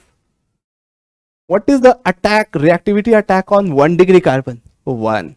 So 6 into 1, right? This is the relative yield of this particular. Now, upon total yield, it can attack even here also, right? How many 2 degree carbons are there? 2. How many 2 degree hydrogens? 4. What is the probability of attack? 3.8. So 6 into 1 plus 3.8, right? 3.8 into 4, right students? So it's 6 upon 21.2 into 100, right? This is the percent yield of 1, 2, 3, 4, right? Simple butyl chloride. Okay, now we need to talk about the percent yield of this product. Percent yield, how do we calculate? Here chlorine has attacked on which carbon? 2 degree carbon, right? How many 2 degree carbons are there? 2. How many 2 degree hydrogens are there? 4. Reactivity factor 3.8 upon total yield 21.2 into 100. 51.2 upon 15.2 upon 21.2 into 100, right? So it's close to 152 upon 212. It's close to 70%. Then it is 30%. So this is going to be the major product, right student? I hope you understood how to calculate the percent yield. Can you do here also? Yes, easily you can do. Let's do it. Either it can attack here because all 3 carbons are same, 1 degree carbon, or it can attack here. If it attacks here on 3 degree, the product which I will get is this one, CH3CH, CH3CH3, or here I will have chlorine, right students? Okay, what will be the percent yield of this one? On 3 degree carbon, how many 3 degree carbon? 1. How many 3 degree hydrogens? Only 1. Okay, what is the probability of attack? 5 upon 1. How many? 1, 2, 3, and total 9. So 9 into 1 plus 5 into 1. So it's 5 upon 14 into 100. This is the percent yield of this product, right? Now let's do the attack of chlorine on primary carbon, and then I will have CH3CH, CH3, CH2Cl. Here how many 1 degree carbon we have? 3 1 degree carbon. Reactivity factor 1 into total hydrogen 9 upon total yield was 14 into 100. In this particular case, if you need to write the major product, here chlorine is preferably attacking on 1 degree carbon rather than 3 degree carbon, in which it simply indicates in this particular case, in case of a 3 degree alkane or in case of a substituted alkane, chlorine is preferably attacking on 1 degree carbon rather than 3 degree carbon, right? Please copy it. You can easily say here the percent yield if the chlorine is attacking on 3 degree carbon is 5 upon 14, and here it's 9 upon 14 on 1 if it's attacking on 1 degree carbon. Let's do one more question. Let's talk about bromination. Okay, the bromine may attack here. This bromine may attack on 3 degree carbon. If it's attacking on 3 degree carbon, I will have CH3 CBr CH3 CH3. Okay, if it attacks here, then I will have CH3 CH CH2Br CH3. we need to calculate the percent yield.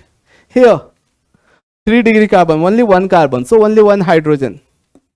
So 1 into, what is the reactivity factor in case of bromine on 3 degrees? 1600. Great. So I'm having 1 into 1600 divided by, now, how many 1 degree carbon? 1, 2, 3. 3 1 degree carbon. Total hydrogen 9. Probability of attack 1. Right? Okay. So 1600 plus 9 into 100. This is the percent yield if the bromine is attacking on 3 degree carbon. 1600 upon 1609 into 100. If bromine is attacking on 1 degree carbon, then the percent yield will be 9 upon 1609 into 100. Almost 98-99%, 1 to 2%.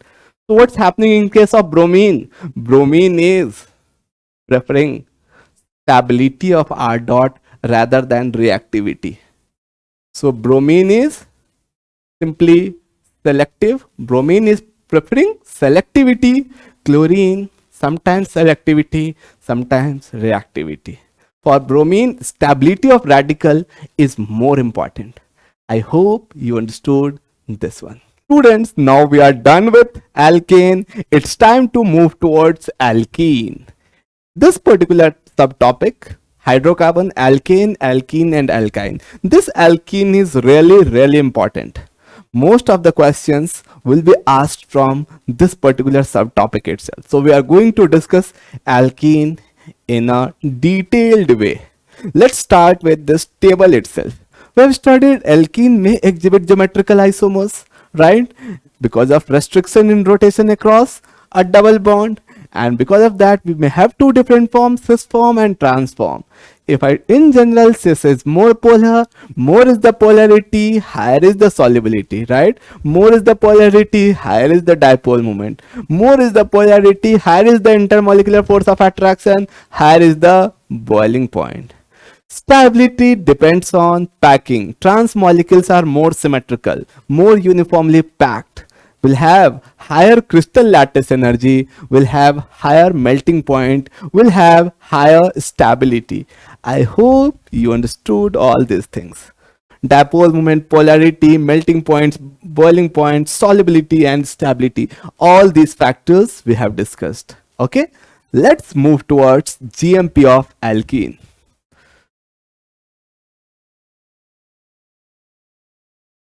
Students, the first one, partial reduction of alkyne. This one we have done in case of while we were doing the GMP of alkanes, right? There I told you in catalytic hydrogenation, if I do the poisoning of surface, right, by using BaSO4, PdCaCO3, or by using one more reagent, that is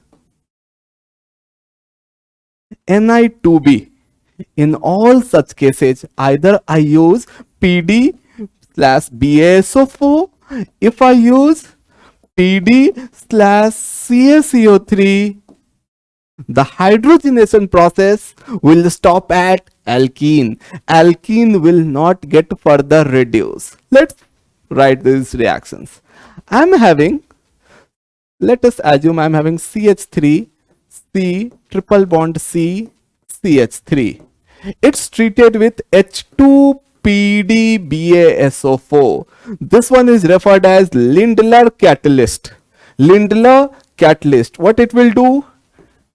It will poison the metallic surface, right? Because of that, the surface area will reduce. Because of that, the further reduction of alkene will not occur. So I will have the generation of alkene here as my final product. Now very important point, one important point, CH3. This hydrogenation is always a thin addition process, right student? We have discussed this. because the reaction is occurring via 6-member cycle or 4-member cyclic transition state, right? So it's a syn addition process. Both the hydrogen will get added through same side. I will have the removal of this bond and then hydrogen will get added through the same side. So generally through Lindlar catalyst I am going to get which type of alkene? Cis alkene. Okay, cis alkene. Now student, we have one more method through which we can reduce alkyne to alkene, and that is Wurtz reduction process. Let's discuss that also. Students, I am having an alkyne. This alkyne is treated with sodium in the presence of liquid ammonia. Either I can take sodium or I can take lithium, any these two alkali metals in the presence of liquid ammonia. Once again, this alkyne will get reduced to alkene, but here I will have the formation of trans-alkene. This reaction is an anti-addition process. Anti-addition reaction. Right? Both the hydrogens will get added at trans with respect to each other. Right? Let's write one example. I am having C, CH3, triply bonded C, CH3 treated with sodium in the presence of liquid ammonia. The product which I am going to get or which I am supposed to get is C doubly bonded C. One hydrogen will get added here, one hydrogen will get added here, CH3, CH3. Student, of here the mechanism is also there, but right now at this point of time we don't need mechanism. Simply you need to remember one thing: both the hydrogen will be at anti position with respect to each other, right? This addition is a anti-addition process. Anti-addition process. So we have done the catalytic hydrogenation of alkyne. Catalytic hydrogenation of alkyne can give alkene first through Lindlar catalyst. Here I am going to get cis alkene. Second through Wurtz reagent. Here I am going to get trans alkene.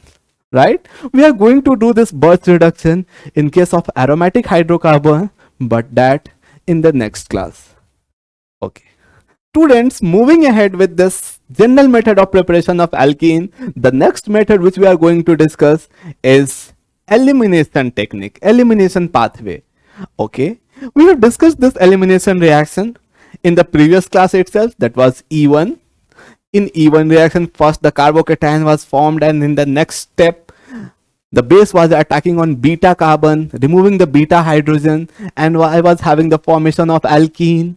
Then we have discussed E2 also. The attack of base and the departure of leaving group occurs at the same time. Third one, E1CB, unimolecular conjugate base reaction. Here the base was attacking first, I was having the formation of carbon ion, and then the leaving group was departed to form alkene, right? We have discussed all these things. So now it's time to do the applications of those elimination reactions. So the first method which we are going to do for the synthesis of alkene is dehydration of alcohol. What do we mean by dehydration?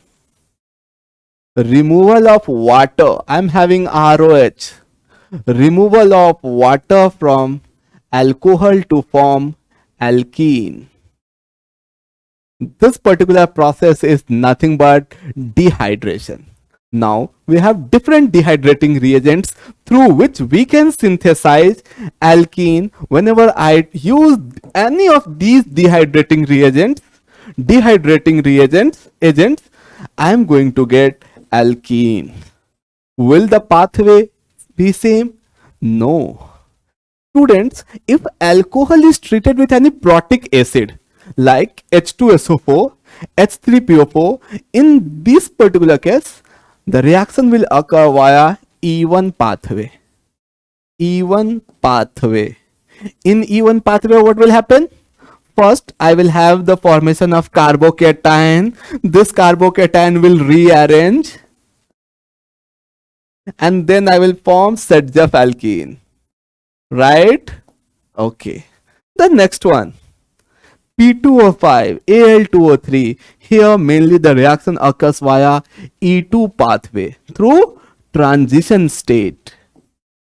We have discussed all these things in the last class itself. What is E1, what is E2. So one thing you need to remember always, if it is H2SO4, H3PO4, you are going to form carbocation, and then do the rearrangement of carbocation, form the most stable carbocation, and finally form alkene. If it is Al2O3, if it is P2O5, in this particular case, you have to do the elimination via E2 pathway, no rearrangement. Try to form Sedgef alkene, but no rearrangement. Am I clear, students? Let's move ahead. Okay, I'm having one alcohol and it is treated with conc H2SO4. What's the function of this concentrated H2SO4? It will release H plus. And what this H plus will do? It will protonate this OH, right? So in the first step, I will have the protonation of alcohol. So can I say I will have the formation of OH positive. Now it's one of the best living group. I have told you in the last class itself. So this particular class is mainly the revision of last class. Okay, now it will depart. As soon as it departs, I will have the formation of this carbocation. Right, students? Okay. Will this carbocation undergo rearrangement? The answer is yes. It may undergo ring expansion. Yes. So what will happen? This alkyl group will shift here. Alkyl shift, ring expansion, right? Whenever you are having a 5-member cyclic ring, and then to the next carbon just outside the ring, you are having positive charge, you are going to do the expansion of ring, do alkyl migration, form a 6-member cyclic ring, right? Now the ring formed will be 1, 2, 3, 4, 5, 6, right, students? The second carbon is losing one bond, so second carbon will get a positive charge. Okay, so I will have the formation. Let us assume it is the first carbon, so here I will have the positive carbon, right? Next step. So now I am having my more stable carbocation. Now I am going to do the second step, removal of beta hydrogen.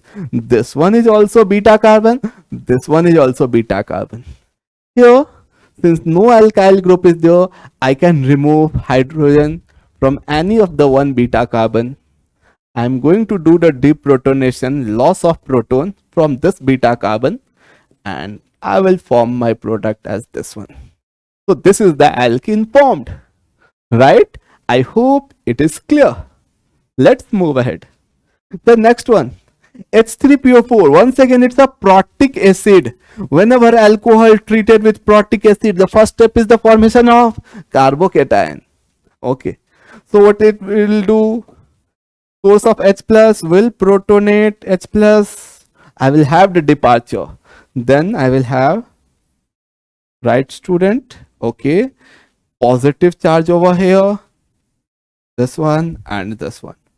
Right? Okay. Now, will this carbocation undergo rearrangement? The answer is yes, because it's a 2-degree carbocation from this point of view, from this position. If I do hydride shift, H shift, can this carbocation migrate to this particular position? Yes. Let's do it. Positive charge over here, and then one alkyl group here. Now this is the most stable carbocation. On this most stable carbocation, now my beta carbon is this one and beta carbon is this one, from where I will remove hydrogen. In dehydration of alcohol through E1 pathway, always form Sedgef alkene. So I'm going to remove hydrogen from this carbon, right? As soon as I remove hydrogen from this carbon, the product formed will be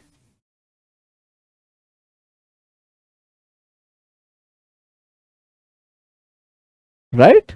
This is the most stable alkene. Although I may get a mixture of alkenes, but I am only writing the major product. Am I clear, student? Let's move ahead. The next one. Now I am having Al2O3. Is it a protic acid? The answer is no. So the reaction will occur via transition state, E2 pathway. Will there be any formation of carbocation? No carbocation. No carbocation. If no carbocation means no rearrangement.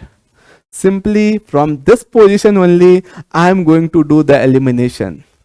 I am not going to do rearrangement. Now I am having this one as my beta carbon and this one also as beta carbon. From where I will remove hydrogen? In E2 also the preference is always the formation of Sedgef alkene, that is the more substituted alkene. So I am going to remove OH from here, hydrogen from here, and students, right? Okay, here I was having one substituted group and here I will form the double bond. If it was a protic acid, then the formation of carbocation, rearrangement, and then I will form alkene at this position. But it's not a protic acid, so no rearrangement. This one as my major product. Am I clear, students? So if there is a protic acid, formation of carbocation. If there is no protic acid, simply form the alkene via TS through E2 pathway. I hope it's crystal clear. Let us move ahead. The next reaction, once again elimination reaction itself. So today it's all about the application of the last class, dehydrohalogenation reaction. We have discussed in the last class itself what do we mean by dehydrohalogenation.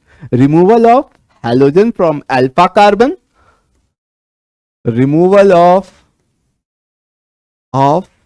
X from alpha carbon and hydrogen from beta carbon to form an alkenes, right? Removal of H and X to form alkene, right? Okay, here students, mainly in dehydrohalogenation we have once again E1 pathway as well as E2 pathway, and we have discussed when we will have E1 and when we will have E2.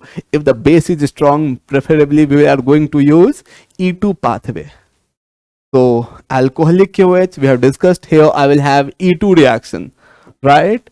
If the base is very bulky, no doubt here also I will have E2 pathway, but if the base is bulky, leaving group is poor, E2 but Hoffman, right? I hope it is clear. Students, if I talk about a general dehydrohalogenation, you are going to simply remove halogen from alpha carbon and hydrogen from beta carbon. If it is a E2 reaction, both hydrogen and halogen has to be anti-periplanar. We have discussed all these things in the last class. Means the leaving group and the hydrogen should be at anti-position with respect to each other. If I am having alcoholic KOH, the reaction will always be occurring via E2 pathway. No carbocation, no rearrangement. The reaction will occur via TS. Alcoholic KOH, the reaction is occurring via E2 pathway. Now let's practice few more questions, because students, let's practice some questions in order to understand this E2 reaction or the elimination reactions or the dehydrohalogenation in a better way. I'm having an alkyl halide and it's treated with alcoholic KOH. Which type of reaction? E2. E2 is stereowise anti-periplanar, means the halogen and the beta hydrogen has to be anti-periplanar. What do we mean by anti-periplanar? Means if the halogen is on wedge, the beta hydrogen has to be on the dash. Okay, here halogen is on the wedge. I need to check at beta hydrogen. Do we have beta hydrogen here? This is the beta carbon and this one is the beta carbon. No beta hydrogen. So through this side, elimination will not occur. Okay, so elimination may only occur through this side. Now, do we have beta hydrogen? Yes, we do have, but is the beta hydrogen and the halogen on the same side? Yes, so will the reaction occur? No reaction. It's thin periplanar. The hydrogen and the halogen, they are on the same side. The second one, alcoholic KOH. Once again, the reaction will occur via E2 pathway. If the reaction is occurring via E2 pathway, I need to check halogen and beta hydrogen. Here also I am having beta hydrogen on the dash. Perfect. And here also beta hydrogen on the dash. Which beta hydrogen I will remove? E2 always prefers ZF alkene, right? That beta hydrogen is generally removed, which is more substituted. Can I say that down one is more substituted? So I will do the elimination from here. I am going to remove this beta hydrogen and this halogen, and I will have the formation of this alkene. Right, students? This is my methyl group. I hope you understood this one. Shall we move ahead? Let's move ahead. One more. I'm having alkyl halide. Now it's treated with a strong base terbutoxide ion. Okay. It's a very strong base and bulky base. No doubt here also the reaction will occur via E2 pathway, but the alkene formed will be Hofmann alkene. So what I am going to do, I am going to remove this halogen and beta hydrogen. Now beta hydrogen from which carbon? Which is less substituted. Can I say this hydrogen is relatively less substituted as compared to this one, right? So I'm not going to form Hofmann alkene. Which alkene I will form here? I will simply form Hofmann alkene, not ZF alkene. Why not ZF alkene? The region is, the base is bulky. Region is, and the strong region is, base is bulky. If I am having a bulky base, if I am having a poor leaving group, in all such cases, the elimination or the alkene formed will always be Hofmann alkene. Okay. So simply form the alkene C, CH3, CH3, CH, doubly bonded CH2.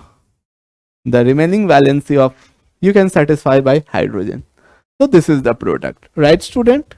I hope you understood this one. The next one, dehalogenation reaction. This one also we have studied in the last. Here also mainly the reaction occurs via E2 pathway. Dehalogenation of vicinal dihalide. What do we mean by vicinal dihalide?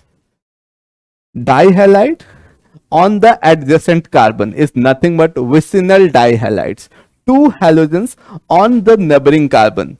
Such a system is referred as vicinal system, vicinal dihalide system. If the carbon is there, if two halogens are there on the same carbon, then this carbon is referred as geminal carbon or geminal dihalide. Am I clear? If the functional group present on the same carbon, geminal, on the adjacent carbon, vicinal. So it's a vicinal dihalide. This vicinal dihalide is treated with NaI. NaI acetone I can take NaI or ZnCH3COH. The reaction will occur via E2 pathway. I will have the removal of these two halogens and the formation of a pi bond. Right, students? So this is all about dehalogenation of vicinal dihalide. Students, we have several methods through which we can synthesize alkene, like Wittig reaction and many more reactions. But these reactions mainly we are going to do in carbonyl compounds. Right now, you cannot understand these name reactions, since most of the class 11 students are also watching this and they have not studied carbonyl compound, the nucleophilic addition reactions and all these things. So we will skip those GMP of alkene, and now mainly we'll switch towards the most important aspect of, or the most important subtopic of today's lecture, that is electrophilic addition reactions of alkene. Students, if I talk about alkene, alkyne and benzene, what we'll find, let's first of all draw the structure. I'm having alkene, I'm having alkyne and I'm having benzene. Are these molecules containing pi bonds? Yes, they are containing pi bonds. And can I say a pi bond is formed by the lateral overlap? So can I say, since the lateral overlap is relatively, the extent of overlapping is weaker, can I say here the pi electron clouds are relatively loosely bound? So can I say they may act as electron rich species? Right, students? Because of the presence of loosely bound pi electrons, alkenes, alkynes, alkadynes, benzene, all these species may act as electron rich species, or they may behave as nucleophile. Right? We have discussed this particular case, right? They are the nucleophiles. Now, these molecules have a tendency to react with electron deficient species. Simple. If it is a Lewis base, if it's an electron rich species, means it's a Lewis base, and all the Lewis base will have a tendency to react with Lewis acid, that is the electron deficient species, and they are nothing but the electron deficient species are nothing but the lover of electrons. So basically these species have a tendency to react with the lover of electron, which is nothing but electrophile. So these species reacts with electrophile. Now there are two types of reactions of these species with this electrophile. One, addition reaction. Mainly alkyne, if I talk about this alkene and alkyne, it prefers addition reaction with this electrophile. If I talk about benzene, it prefers substitution reaction. You may say, why not addition reaction here also? Student, if it will do addition reaction, what will happen? The aromaticity will be lost. So the stability will decrease. So alkene and alkyne prefers addition reaction, whereas benzene prefers substitution reaction with electrophile. So now, first of all, we are going to focus on the addition of electrophile on these electron rich species, that is alkene and alkyne, and the reaction is referred as electrophilic addition reaction, one of the most important reaction of this particular topic. Okay, electrophilic addition reaction. If I talk about the general reaction, just the reaction, how does this reaction occur? I'm having an alkene. This alkene is treated with ENU, where E is the electrophilic part, electron deficient part, and Nu is the electron rich part. So both of them will get added to this alkene, and the product is nothing but the addition product. What's happening here? I am removing one, breaking one pi bond, cleavage of or breaking of one pi bond, and addition of two sigma bonds, one electrophile and one nucleophile. So can you say whether the process will be exothermic or endothermic? Student, this process is going to be once again exothermic process, right? Now students, you may see here the electrophile and the nucleophile, they are on the opposite side. So in certain cases, what will happen? The electrophilic part and the nucleophilic part will get added on the same side, and in certain reactions the electrophilic part and the nucleophilic part will get added on the opposite side. In which case it will get added on the same side, in which case it will get added on the opposite side. In order to understand it, let us try to discuss the mechanism of electrophilic addition reaction. So students, now let's discuss how this electrophilic addition reaction of alkene occurs. What is the reaction pathway? Student, I am having my substrate alkene, right? And now it is treated with an electron deficient species E positive. This one will behave as a nucleophile. Can I cleave this C double bond C as C positive and negative? Positive on which carbon? The carbon which is more substituted. So this carbon I can write positive and this one as negative. Now this C negative will attack on E positive. What I will have? I will have the formation of C positive CE. Right, student? So whenever any electrophile is added on alkene, I will have the formation of carbocation. Now, the carbocation, whether it will be a cyclic carbocation or acyclic carbocation, whether it will be a bridged carbocation, that is non-classical carbocation or classical carbocation, it will depend on the nature of electrophile. If this electrophile is having unshared pair of electron, then students, we will always have the formation of a non-classical carbocation, a cyclic bridged carbocation, right? If this electrophile does not have any lone pair, does not have any unshared pair of electron, then in that particular case, I will have my normal classical carbocation, like this one. Why here I am having a bridged carbocation? Because see, I am having my carbocation, right? And here the electrophile is formed. Now it's having unshared pair of electrons, so it can donate and can form a 3-member cyclic ring, right? So if the electrophile is having unshared pair, I will have formation of non-classical carbocation, cyclic bridged carbocation. And if the electrophile does not have unshared pair like H plus, then in that particular case, I will have my classical carbocation. Now the question is, which carbocation will undergo rearrangement? Student, always remember, a bridged carbocation will never ever undergo rearrangement. Only the classical carbocation, this carbocation, may undergo rearrangement. Am I clear? Only this one will undergo rearrangement. This one won't undergo rearrangement. Now, once this classical carbocation is formed, now the nucleophilic part will come and will approach this, right?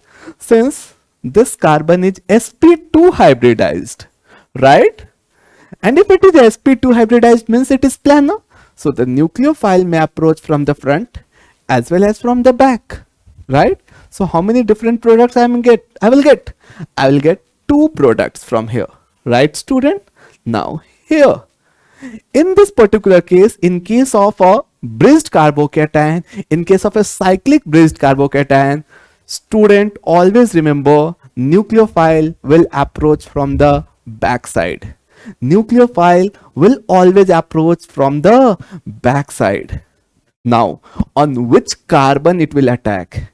In case of cyclic bridged carbocation, nucleophile always attacks on more substituted carbon. More substituted carbon. Okay. So here I am having 2 carbon, one this one and this one. Which one is more substituted? This one. So can I say the nucleophile will attack here? And one thing, the nucleophile is attacking from the backside. As soon as it attacks, this bond will cleave. So what I will have? I will have electrophile and nucleophile at anti-position with respect to each other. Anti-position. Right, student? I will have my electrophilic part and nucleophilic part at anti-position with respect to each other. Right? So this is how electrophilic addition reaction is carried out. Let's revise it in 30 seconds. If the electrophile having unshared pair, bridged carbocation 3-member cyclic ring, no rearrangement, nucleophile attacks from the backside, nucleophile will attack at the more substituted carbon. If the electrophile does not have any unshared pair, form the carbocation, do the rearrangement, form the most stable carbocation, and then on that most stable carbocation, do the attack of nucleophile. Clear, students? Let's move ahead.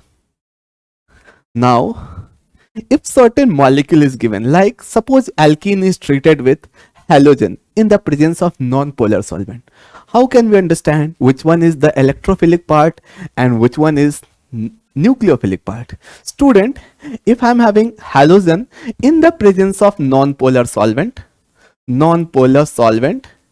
here the electrophile generated is X positive. Now, which type of addition will it do? Anti-addition. Why? Because halogen always have unshared pair electron, right? Cyclic bridged carbocation. This one, it is mainly formed. I'm having H2O treated with X2. I will have the formation of HOX. Students, HOX. In HOX, whenever alkene is treated with halogen in the presence of water, I will have the formation of HOX. Okay. In HOX, which one is the electrophilic part and which one is nucleophilic part? Here, X positive is the electrophilic part and OH negative will be the nucleophilic part. It will split as X positive, OH negative. If I am having HX, addition of HX, here I will have simply HX is a halic acids, right? It will release H plus. This H plus will act as a electrophile. So here I will have acyclic carbocation, that is classical carbocation, form the carbocation, do the rearrangement, form the most stable carbocation, and then do the attack of nucleophile. Am I clear? Let's move ahead. Acid-Catalyzed Hydration, right? I'm having H plus in the presence of water, or I can say H3O plus, or even I can write as dilute H2SO4. All these things are same.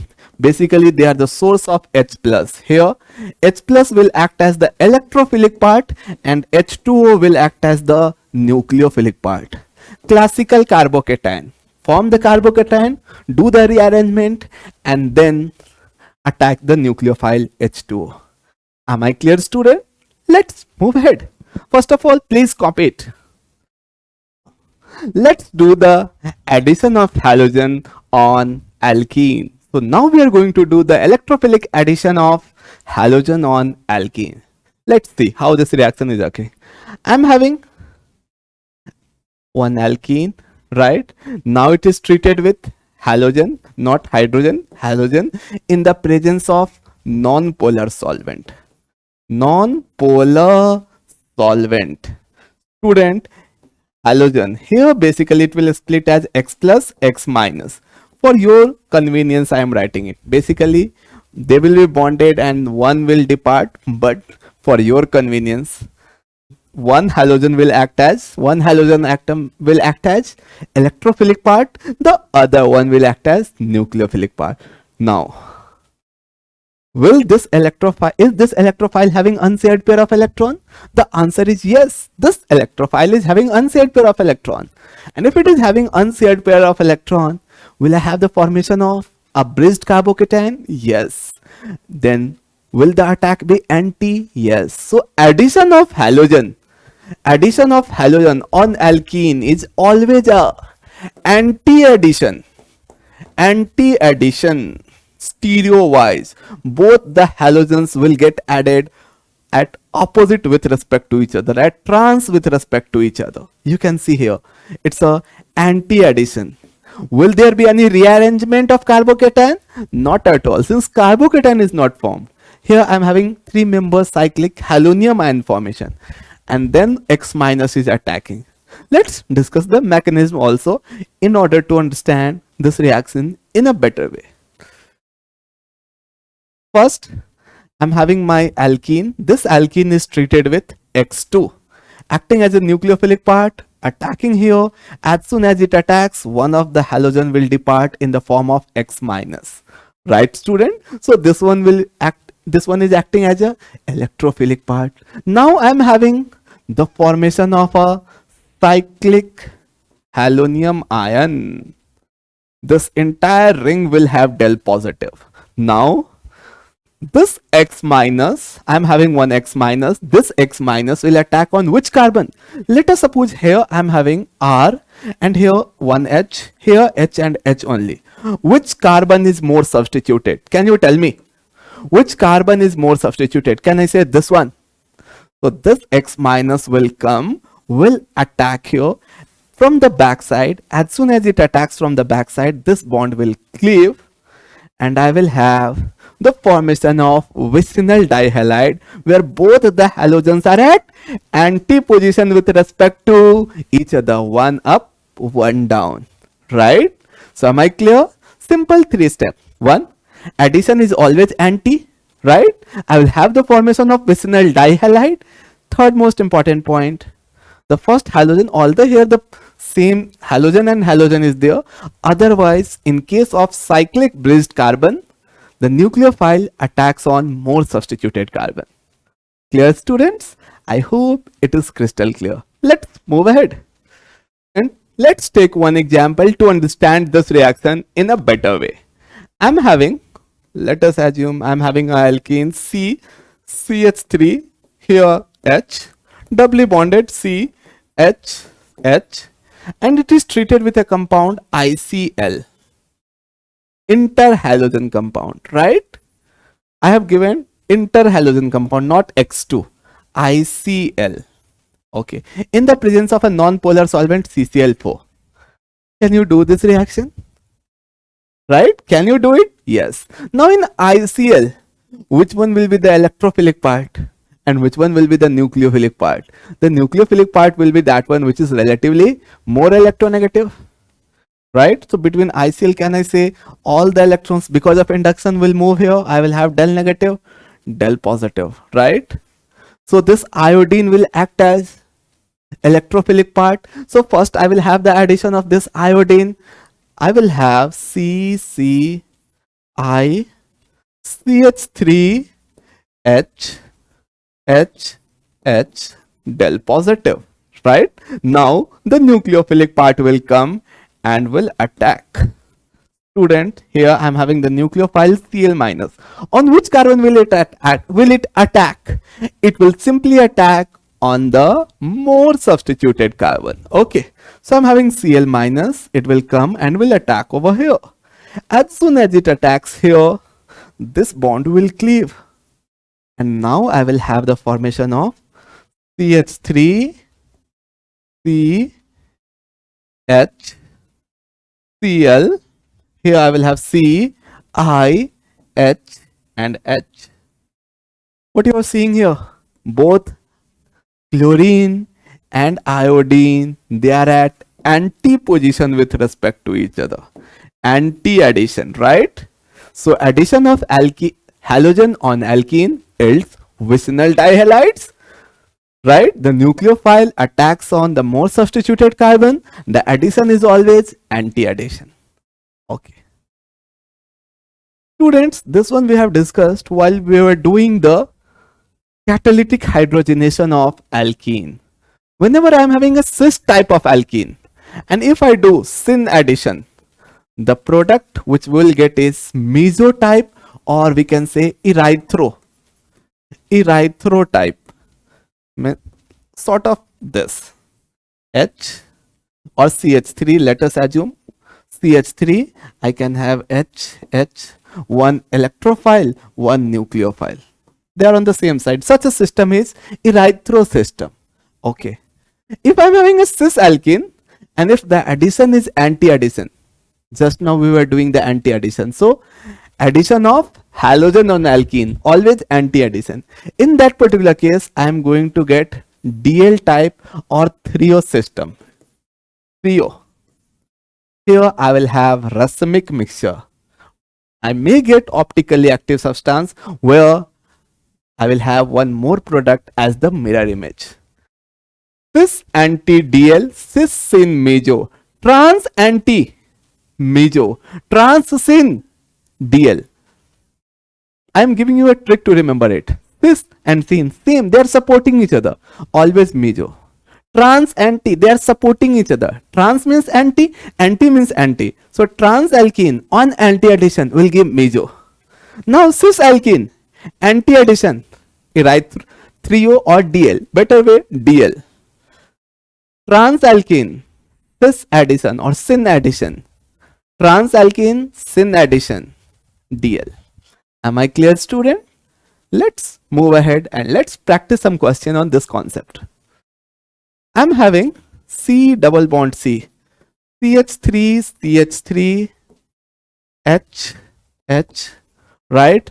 And now I am doing the attack of Br2 in the presence of CCl4.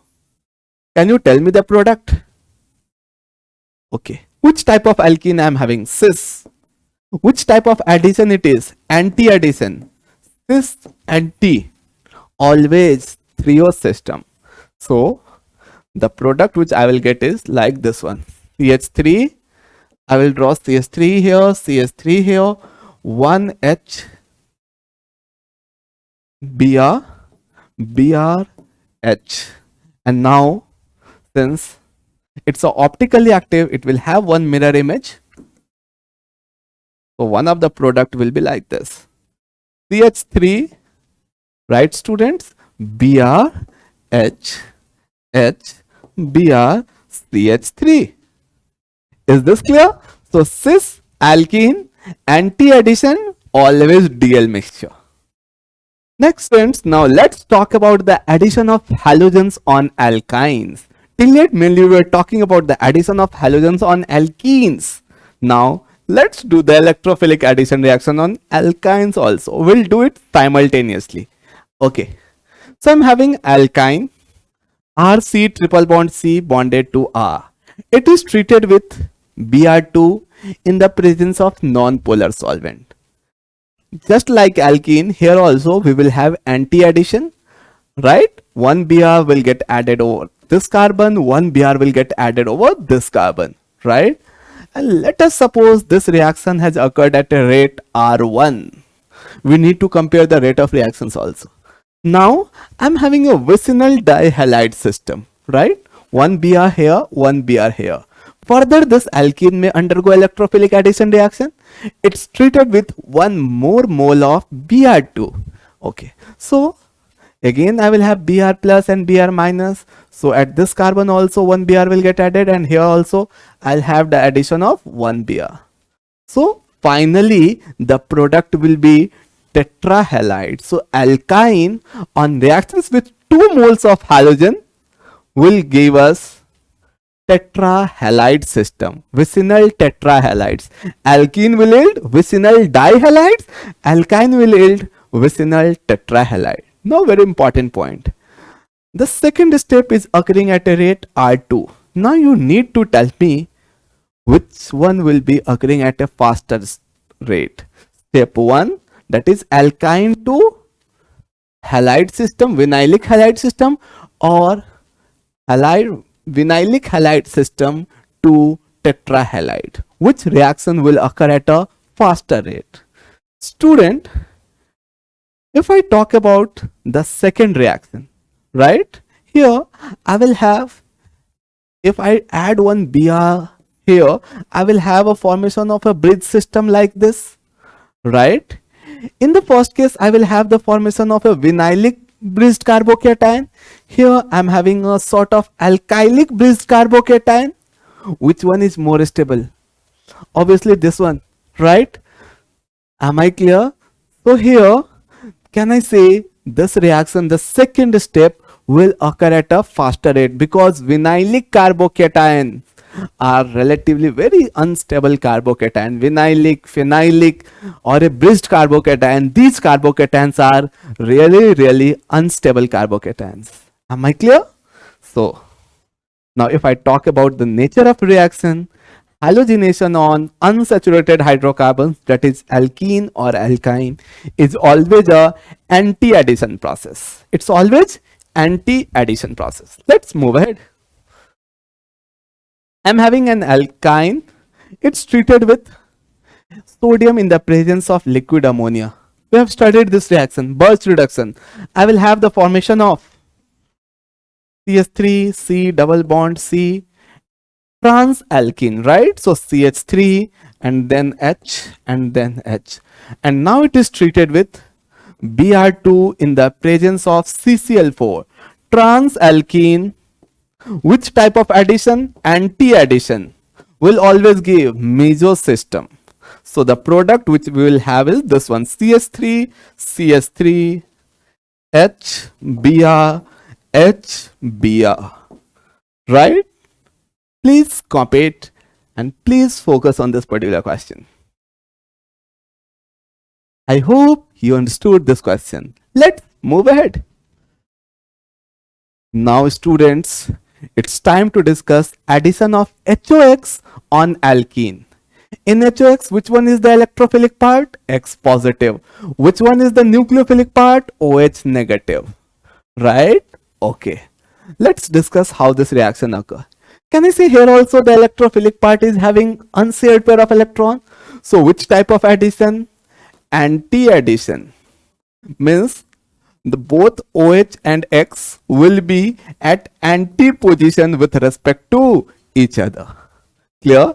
I'm having alkene treated with HOX. Both OH as well as X, they are at anti position with respect to each other. Right? Let's see how this reaction is carried out. First of all, I'm having halogen. It is treated with water molecule.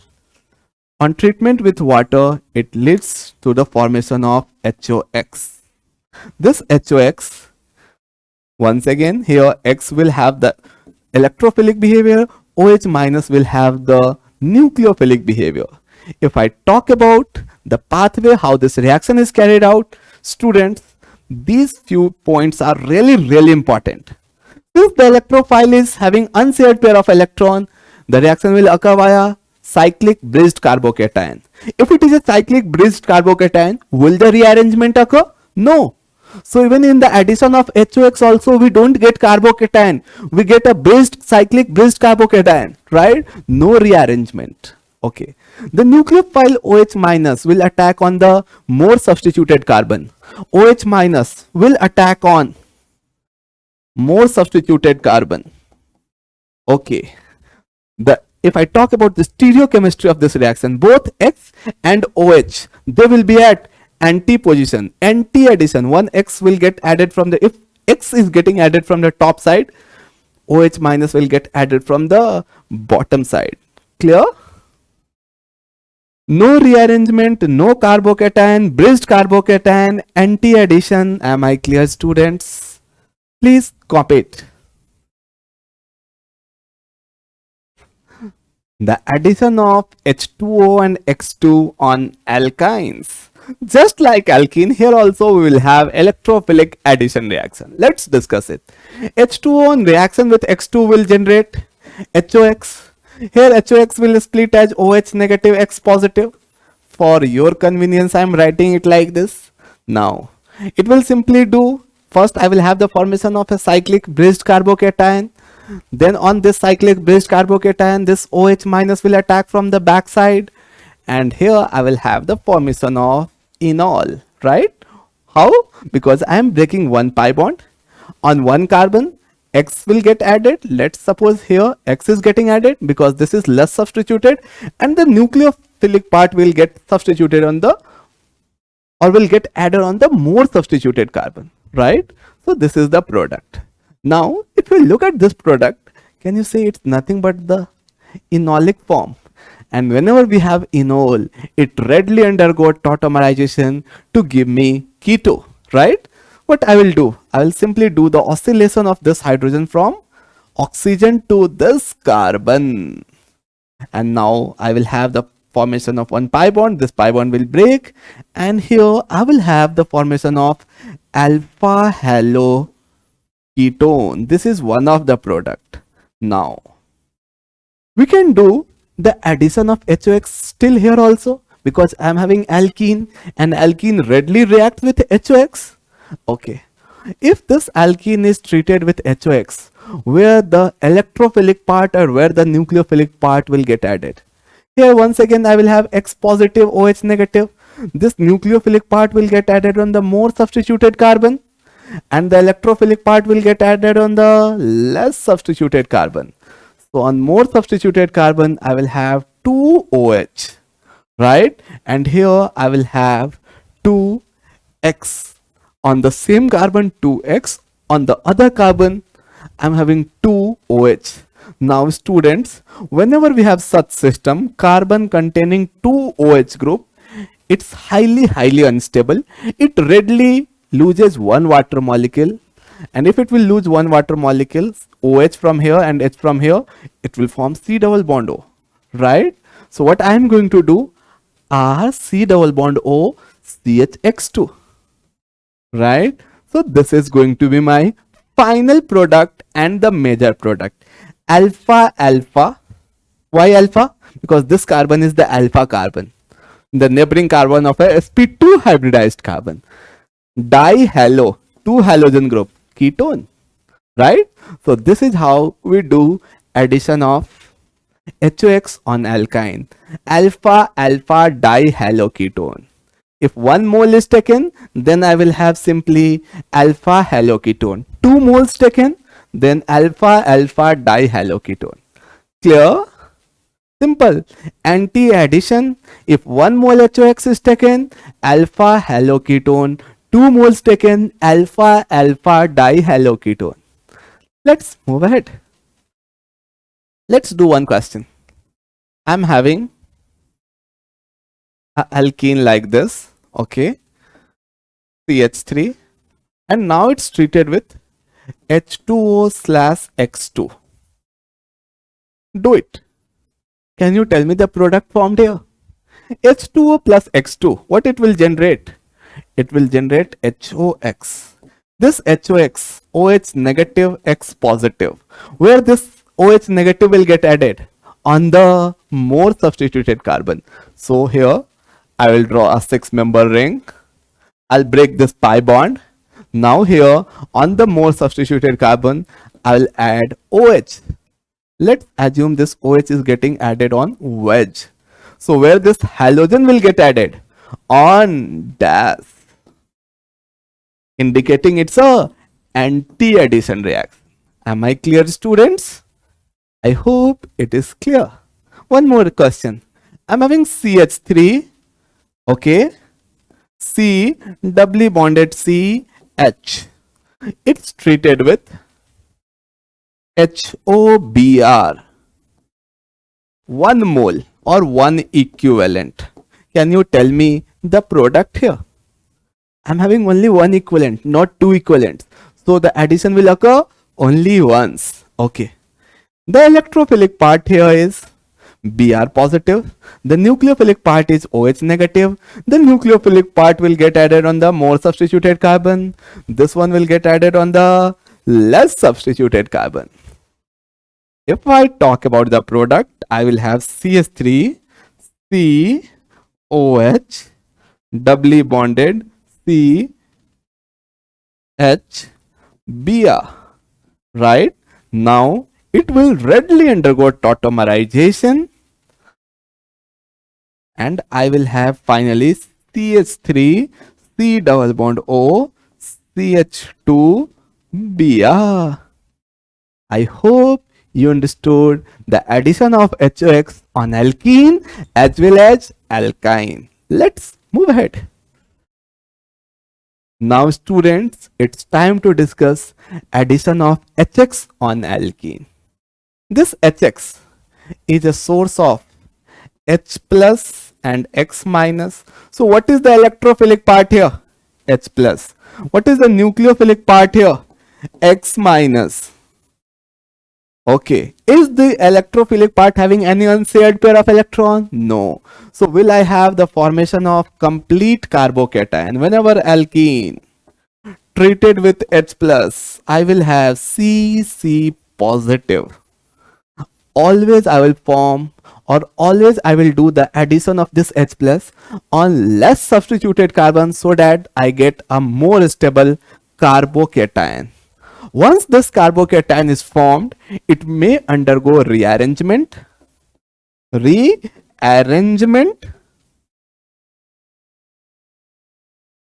Finally, I will form the most stable carbocation, most stable C plus, and on most stable C plus, this X minus will attack.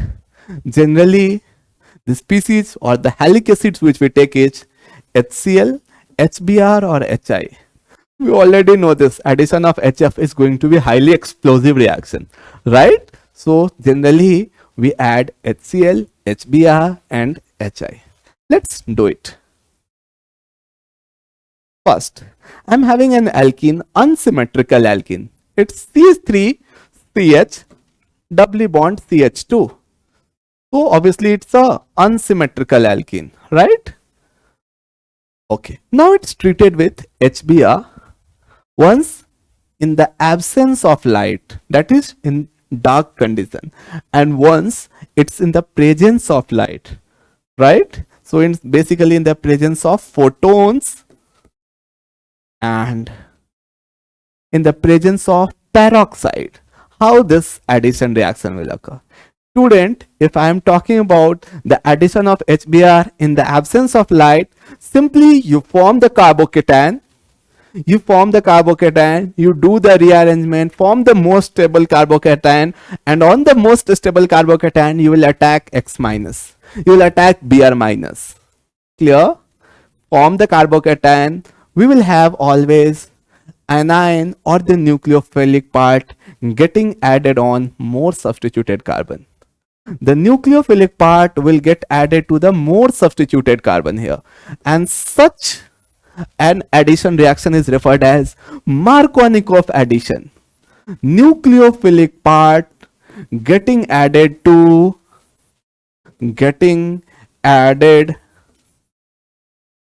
more substituted carbon. Okay.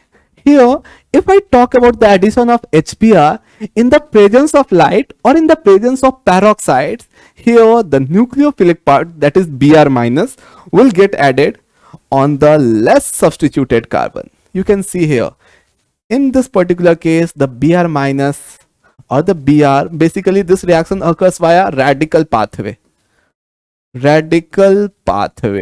And here Br will get added to the less substituted carbon.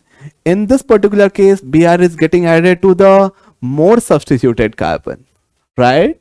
So in the presence of light, in the absence of light. If it's in the presence of light, the reaction is anti-Markovnikov addition reaction. Basically, in case of HX, only HBr responds this reaction. HBr taken in the presence of light or in the presence of peroxides, I will have anti-Markovnikov addition reaction where bromine will get added to the less substituted carbon, whereas in case of Markovnikov addition, the nucleophilic part Br minus will get added to the more substituted carbon. Clear? Let's move ahead. Please focus here. HBr, presence of light or presence of peroxide, only I will have anti-Markovnikov. Let us suppose if I am having RCH doubly bonded CH2 and here I am taking HCl in the presence of light. Will I have anti-Markovnikov? No. HI, will I have anti-Markovnikov? No. This anti-Markovnikov addition reaction will occur only in the presence of HBr. Clear? Let's move ahead. So this is the reaction, students. Let's move ahead. Now let's do some question in order to practice on this particular concept. I'm having HBr in the presence of light. I am doing this reaction, or I can have R2O2. Which type of reaction is this? Anti-Markovnikov AM reaction. Anti-Markovnikov. Okay. So in anti-Markovnikov, what will happen? Will I have formation of carbocation? Not at all. Okay, simply Br will get added to the less substituted carbon. So I will have the formation of Br. Am I clear? This pi bond will get removed. Here I will have the addition of Br. Here I will have the addition of HBr. Right? Second one, I am doing in the absence of light, no photons. Now here I will have, first of all, I will have the formation of H+. This H+ will attack on alkene, will lead to the formation of carbocation, like this, right? This is the more stable carbocation. Now, is it the most stable carbocation? Not yet. It may undergo rearrangement. How? Let's see. If I do the ring expansion like this, 1, 2, 3, 4, 5, can I do the migration of this alkyl group here? Right? Then I will have the formation of a 5-member cyclic ring. The second carbon will have a positive charge, and on the first carbon I'm having still a methyl group. Is it still the most stable carbocation? No. Further, it may undergo hydride shift, H shift, right, student? And now I will form a 3-degree carbocation like this. Now this is the most stable carbocation. It will not undergo further rearrangement. Now on this carbocation, this Br minus will come and attack, and I will have the formation of Br. I hope you understood this question. Let's move ahead. Students, let's do this particular question also. I'm having alkene and now it's treated with Hi, right? Source of H plus. This H plus will do electrophilic addition. I will have the formation of carbocation, right? Okay, so I'm forming the carbocation. And here I will have a carbocation getting formed at this position. Is it the most stable carbocation? The answer is no. Still, it can undergo ring expansion, right? How? Let's see. Through which side the ring migration will occur? The migration will always occur from that side, from that alkyl which is having more nucleophilic character. 3 degree, then 2 degree, then 1 degree. Okay, so migration will occur from this side. Okay, now as soon as the migration occurs from this side, I will have, let's see, right, this one, okay, this one here, and now this carbon, this alkyl bond is getting added, right, to which carbon? To this carbon, right, students? And here I'm having one alkyl group. Clear? Now if I number it, now 1, 2, 3, 4, 5, 6. 1, 2, 3, 4, 5, 6. Basically I was cleaving 2 6 bonds. Now 2 will have a deficiency of bond, so on second carbon I will have positive charge. Now let's draw it in a better way. I'm having a 6-member cyclic ring. On carbon 1 and carbon number 6, 1, 2, 3, 4, 5, 6, I will have methyl. On carbon number 2, I will have positive charge. Is it the most stable carbocation? The answer is still no. I will have hydride shift, 1 to hydride shift. From here, one hydride group will migrate, and I will have the formation of this carbocation. Now it is the most stable carbocation. Here I minus will come and will attack, and I will have the formation of one methyl here, sorry, 1 methyl here, and iodine getting added over here, right, students? So this is the final product. I hope you understood this particular question. Let's move ahead. Now students, let's talk about acidic catalyzed hydration process. Basically, on alkene, I am going to add either dilute acid or H plus in the form of, in the presence of water. I'm having H plus. This one will act as the electrophilic part. This one will act as a nucleophilic part. First, I will have the formation of a carbocation. This carbocation will undergo rearrangement, right? Form the most stable carbocation. Most stable carbocation, and then on the most stable carbocation do the attack of water, you will have the formation of alcohol. Whenever alkene is treated with acidified water, it's treated with dilute acid, we are going to get alcohol. Alcohol on dehydration gives alkene. Alkene on hydration, acid catalyzed hydration, will give alcohol. I hope it is clear. Let's move ahead. So student, this is how this reaction occurs. First, I will have the electrophilic addition of this H plus, formation of carbocation on the more substituted carbon, right? And then in the next step, water acting as a nucleophile. Why? Because H, we have discussed these cases, water, neutral nucleophile, will attack here. I will have the formation of oxonium ion, right? Since water has, oxygen has donated its lone pair to carbon, oxygen will have a positive charge.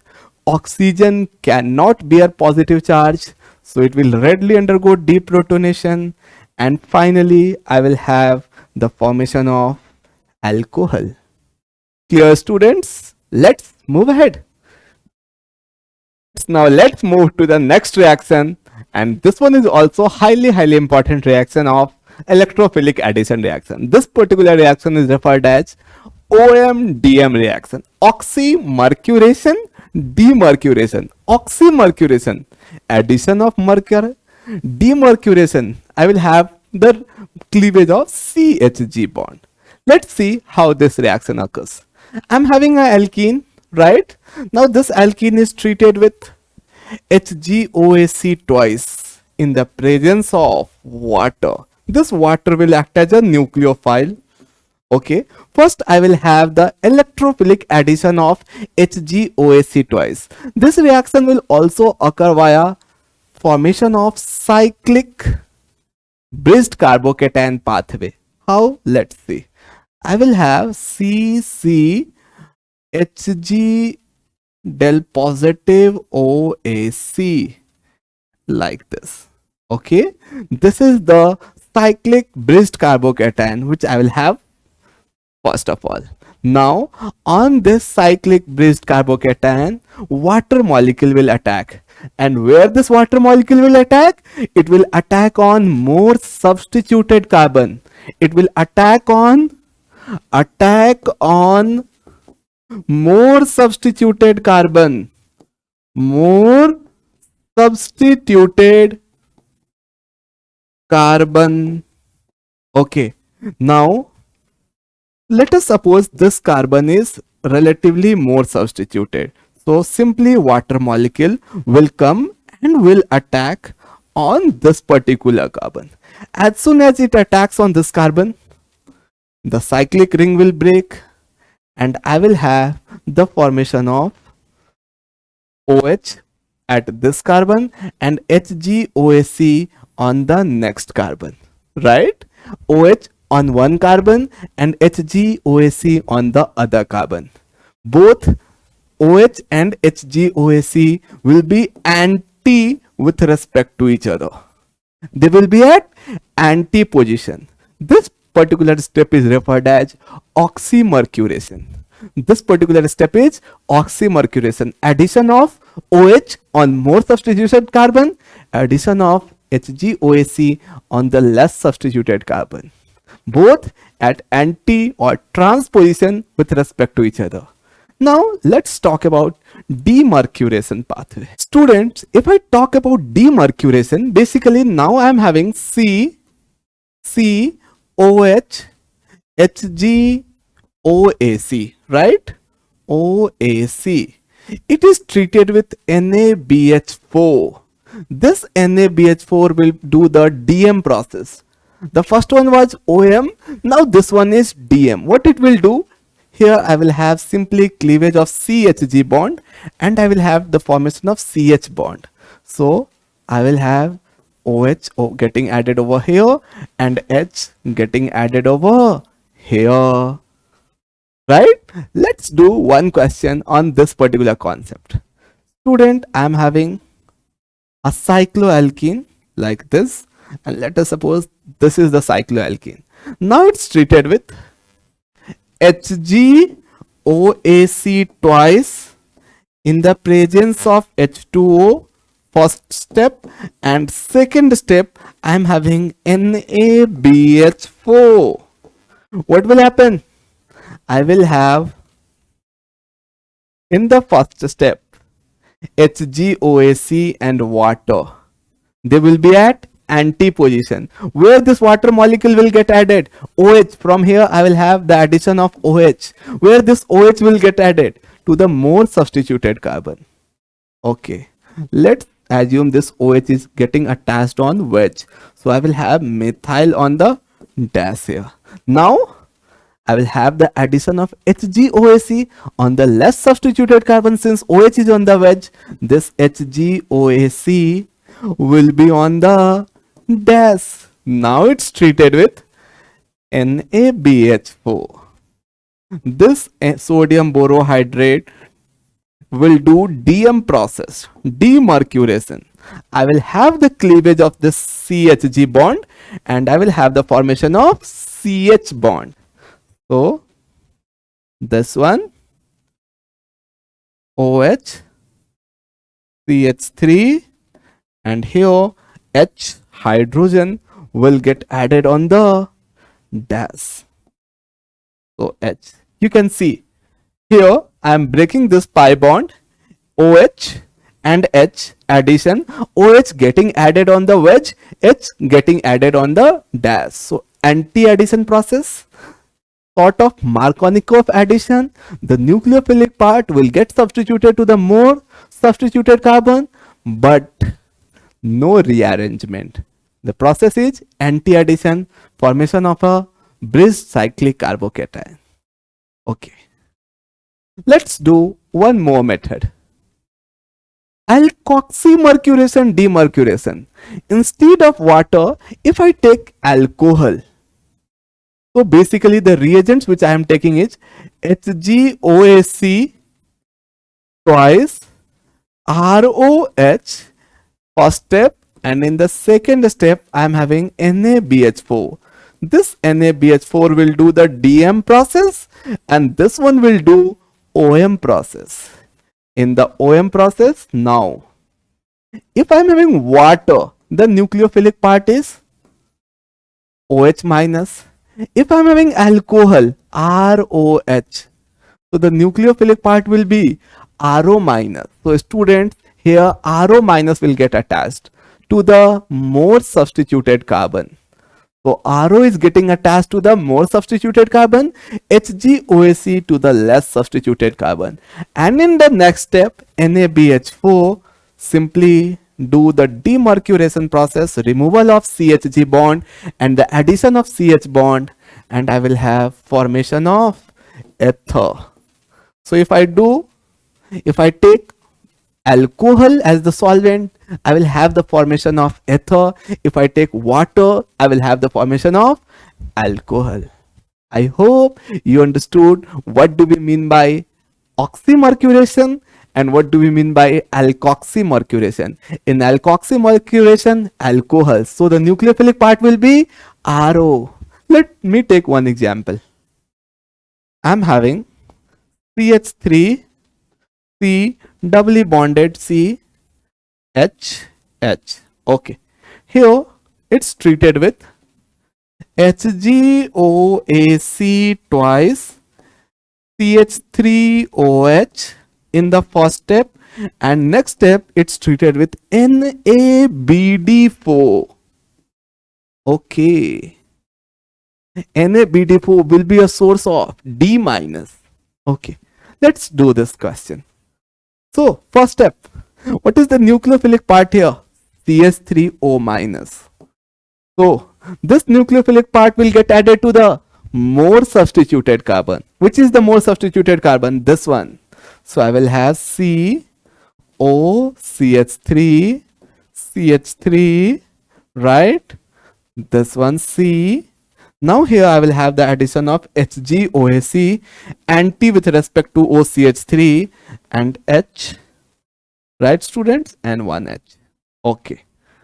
Now This was OM process. Now I am going to do the DM process.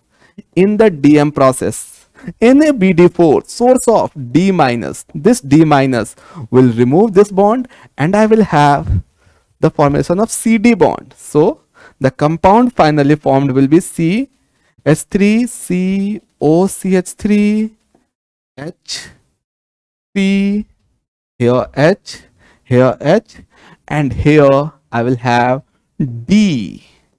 So this OCH3 and D, they are getting added and they are at anti position with respect to each other. I hope you understood oxymercuration and alkoxymercuration and demercuration. Right, student? Let's move ahead. Students, now let's move to the next type of electrophilic addition reaction on alkene. And once again, this one is also really important. Every alternate year, you may find questions on this particular concept. So, really important. Let's try to understand it.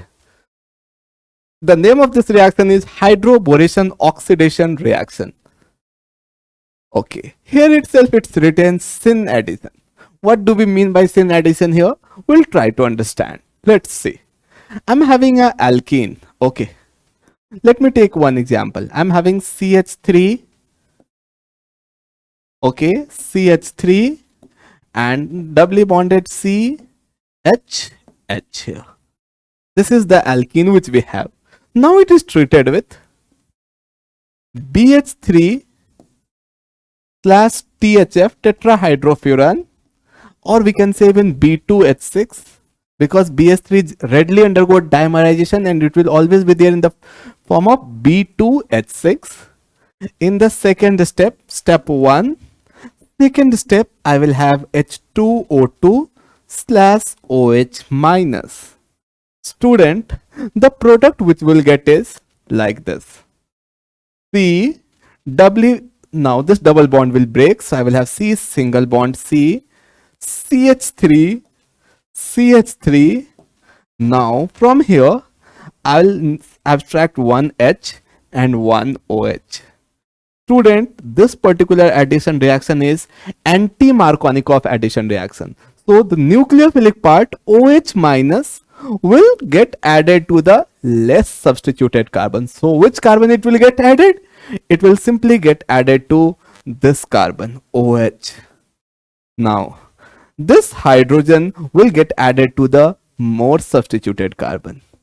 So this is the product which we will have, right? Alkene treated with diborane or borane in the presence of tetrahydrofuran as a solvent. Then in the step 2, it's undergoing oxidation process. I am taking reagent as H2O2 OH minus. This is hydroboration oxidation. So whenever we will do the hydroboration oxidation reaction of alkene, two important things, H and OH.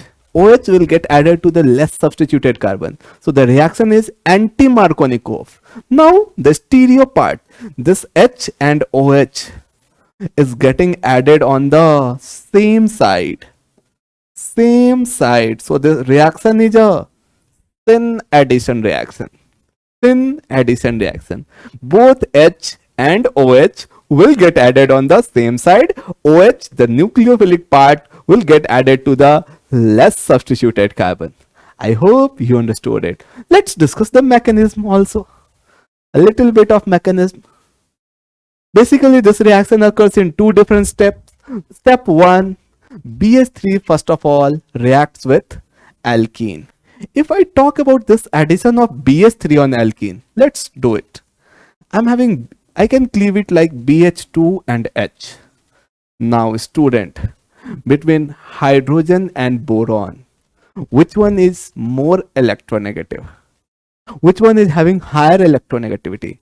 You will say, sir, boron will have higher electronegativity, right? So what you can say, so here I will have negative and here I will have positive, and then this H will get added here. But no student, between boron and hydrogen is more electronegative. So because of induction, what I will have the electronic cloud coming over here, and here I will have del positive. Now this one del negative, this one del positive. So can I say this hydrogen? Now if I will break this, can I say I will have a partial positive charge over here and negative charge over here? So on this positive charge, hydrogen will get added, and on this negative charge, this boron will get added. Am I clear, students? So boron is getting, or BH2 is getting added to the less substituted carbon, because boron is having a del positive character, right? And finally, I'm having the formation of alkyl boron.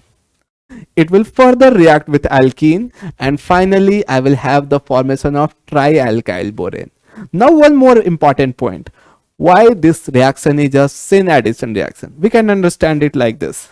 Here, right? It's the best way through which we can understand why it is anti-Markovnikov and why it is a syn addition process. I'm having BH3 here. You can see BHH, right? Basically, this reaction is also occurring via 4-member cyclic transition state. This BH2, I can write it like this, and then this one. H will have del negative, B will have del positive, like this. Now this carbon, I will form del positive. Why? Because more substituted. This carbon less substituted, I'll put del negative, and then I will do the partial cleavage of this pi bond. Now H getting added to this carbon and BH2 getting added to this carbon. The addition of H and BH2 is occurring from the same side. Since H and BH2 are getting added from the same side, we'll have syn addition process. Now in the next step, simply what you can do, you can memorize. You need to remove this one in oxidation step. You simply remove this one and replace it by OH. Although we'll have the formation of trialkyl boron, but that's not important.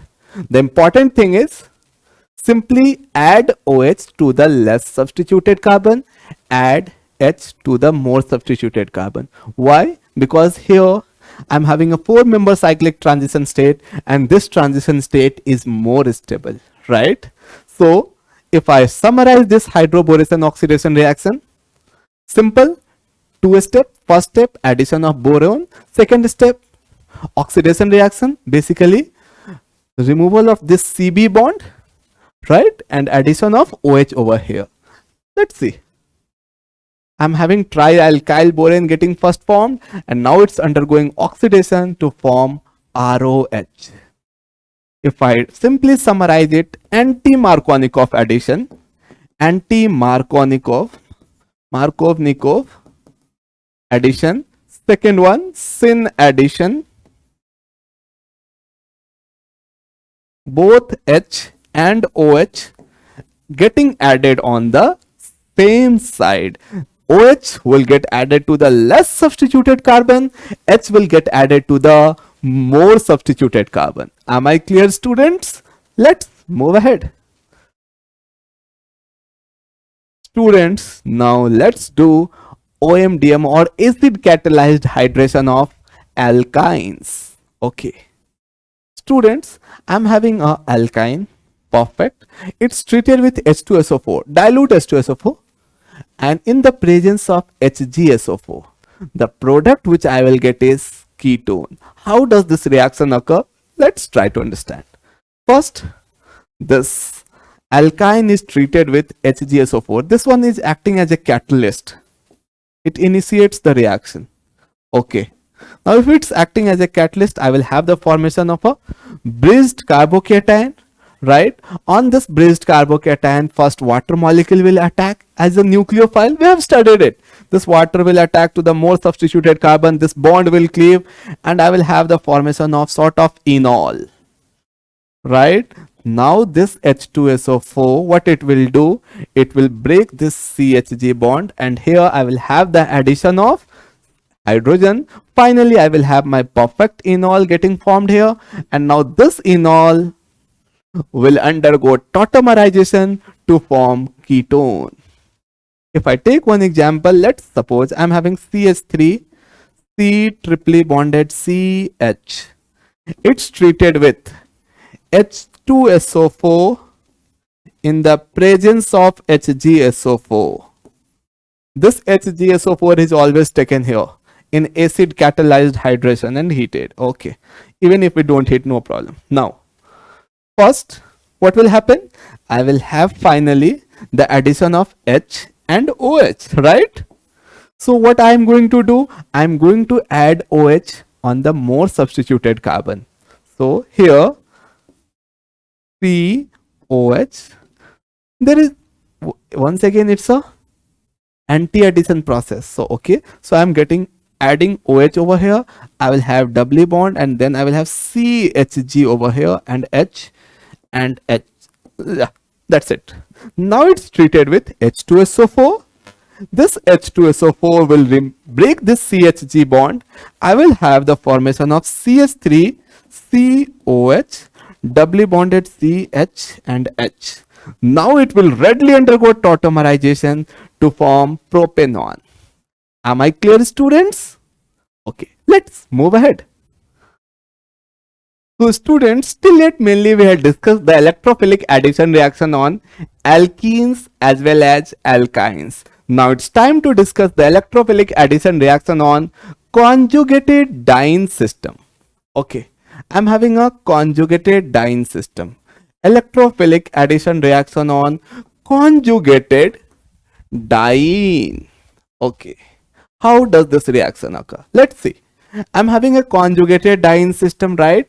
One pi bond, in, diene. Is it a conjugated one? Yes, because every carbon is sp2 hybridized. 1, 2, 3, 4. Now, it's treated with a species ENO, where E is the electrophilic part and Nu minus is the nucleophilic part. Now, let's do one thing. Let's do the attack of this E plus. This E plus is not having any unshared pair of electron, right? Let us suppose it's simply Hi, addition of Hi or addition of HCl. Let's talk about this. Okay. Now, there E plus is H plus, right? Is it having unshared pair? No. So I will have the formation of classical carbocation, which may undergo rearrangement also. So where this E plus will attack? If I will cleave it, I will have negative, positive over here. If it's negatively charged, it will be relatively less stable. But if it's negatively charged and if it's positively charged, then this carbocation will get stabilized by resonance. So the electrophile will attack on this carbon. As soon as it attacks on this carbon, I will have formation of H2C, doubly bonded CH, singly bonded C, positive CH2E, right, student? And now here, this carbocation is in resonance with this carbon, right? I can have resonance. And through resonance, what will happen? I will have one more carbocation, or I will have one more rearrangement like this. H2C positive, C, doubly bonded C, CH2E. So I'm having two different sides on which, or two different carbons on which positive charge is there. On carbon number 2 as well as carbon number 4. Right? If nucleophile is getting added on carbon number 2, the reaction is referred as 1,2 addition. Nucleophile is getting added on carbon number 2. The reaction is referred as 1,2 addition. This mainly reaction occurs at low temperature. This reaction occurs at low temperature. We say this reaction as direct addition. This reaction is KCP, kinetically controlled process. As soon as the electrophile attacks, I will have the formation of carbocation, and on the carbocation, the nucleophile will attack. The reaction is kinetically driven process. It's all about speed. The nucleophile simply attacks on the second carbon. 1,2 addition. Now, I can have one more feasibility. This carbocation is undergoing rearrangement, and finally carbocation is at carbon number 4. On 4th carbon, now this nucleophile will attack. Such a addition is referred as 1,4 addition, where the electrophilic part and nucleophilic parts are at carbon number 1 and carbon number 4. This addition is 1,4 addition. Right, students? I hope you understood what do we mean by 1,2. On adjacent carbon, the addition of E as well as Nu. 1,2 addition, kinetically controlled process, occurs at low temperature. 1,4 addition process, basically it's a conjugate addition, occurs at high temperature, mainly 40 to 60 degrees centigrade temperature. This reaction is mainly reversible. 1,4 addition mainly gives me a stable product. Here I will have more stable product. So if I am getting a stable product, means the reaction is thermodynamically controlled. If I am getting relatively less stable product but at a faster rate, I will have a kinetically controlled process. So I am simply summarizing it. If 1,2 addition, it mainly occurs at low temperature. 1,4 addition occurs at high temperature. Electrophile and nucleophile will be at carbon number 1 and carbon number 4. Okay. Such addition is conjugate addition. This addition is direct addition. Let's see. 1,2 addition. Here the transition state is more stable in 1,2 addition. Okay, in 1,4 addition the transition state is less stable but the product is more stable. 1,4 addition, product is more stable. Here in 1,2 addition the product is less stable. Okay, this one is obtained at lower temperature, obtained at higher temperature. Whenever I am getting a more stable product, the reaction is thermodynamically controlled. So TCP, thermodynamically controlled product. Here I will have kinetically controlled product. I hope you understood. When we will have 1,2, when we will have 1,4. If I am having low temperature, KCP, high temperature, TCP. High temperature I will have 1,4 addition, low temperature I will have 1,2 addition. Let's move ahead. Now students, it's time to talk about the addition of NOCl. Okay, here also I will have anti-addition process. The electrophilic part is NO positive and the nucleophilic part is Cl negative. First, this electrophile having unsealed pair of electron will do addition reaction on alkene and I will have the formation of a cyclic carbocation, cyclic bridged carbocation. Now on this bridged carbocation, the nucleophile Cl minus will come and will attack, and at which position will it attack? It will attack to the more substituted carbon.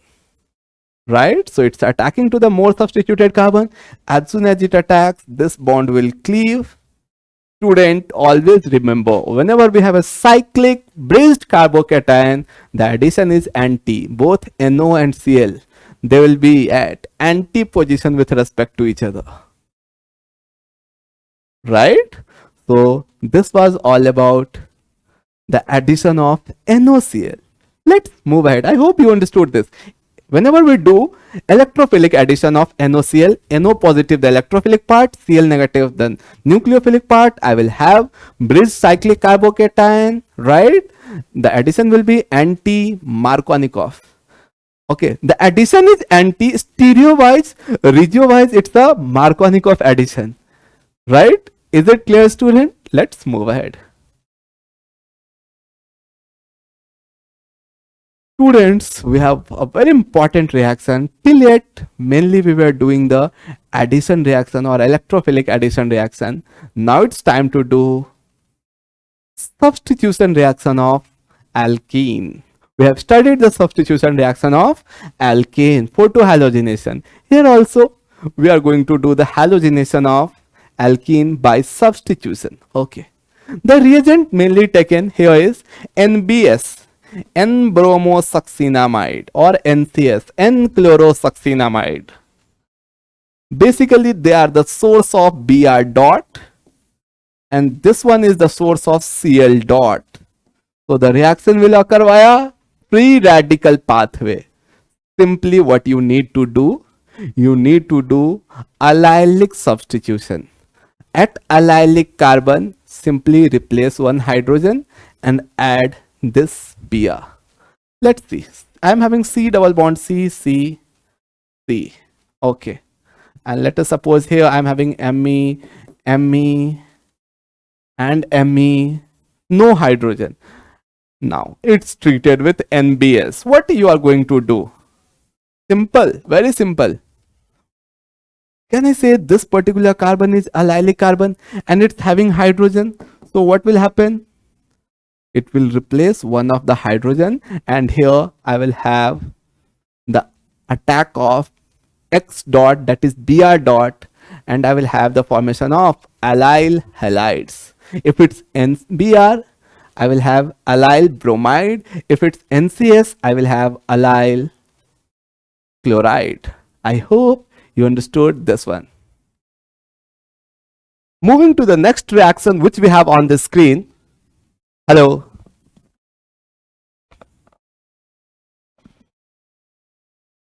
Moving to the next set of reactions which we have on the screen, and the reaction first of all is halolactonization. What happens in this reaction? Let's try to understand. I'm having alkene, and this alkene is also having carboxylic group present here, right? Alkene carboxylic group.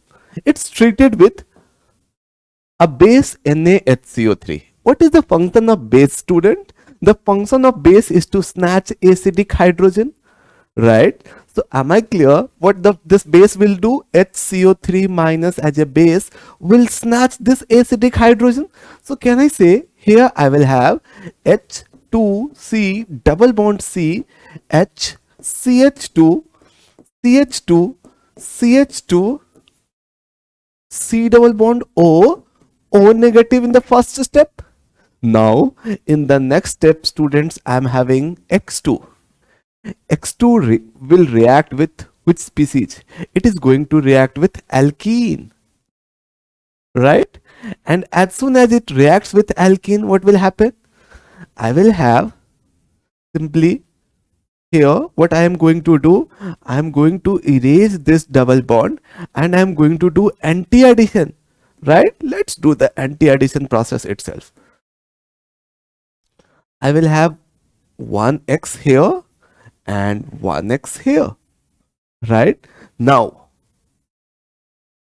X may act as a leaving group if it acts as an internal nucleophile, sort of SNI, right? Now this O minus will come and will attack over here. As soon as it attacks, this leaving group will get departed, right, student? Am I clear?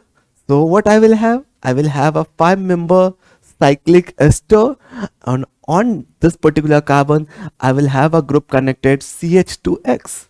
So let me write the product here. 1, 2, 3, 4, 5, 6. Already a 6-member cyclic ring. 1, 2, 3, 4, 5, 6. Let's draw a 6-member cyclic ring first of all. Okay, on this 6-member cyclic ring, one of the atom is oxygen itself. This one is oxygen. This is the first atom. Okay, on the first atom, the group second atom, I'm having C double bond O. This is atom number 2, right? Let's number it so that it will be much easier. 2. Atom number 3, CH2. This is CH2, CH2, right? Then we will have CH2, right, student? And here this is CH, and on this CH I am having a group connected CH2X. So this is the final product. This final product is having a cyclic ester, and this cyclic ester is referred as lactone. At the same time, one halo group is also there. That's why this process is referred as halolactonization. Am I clear?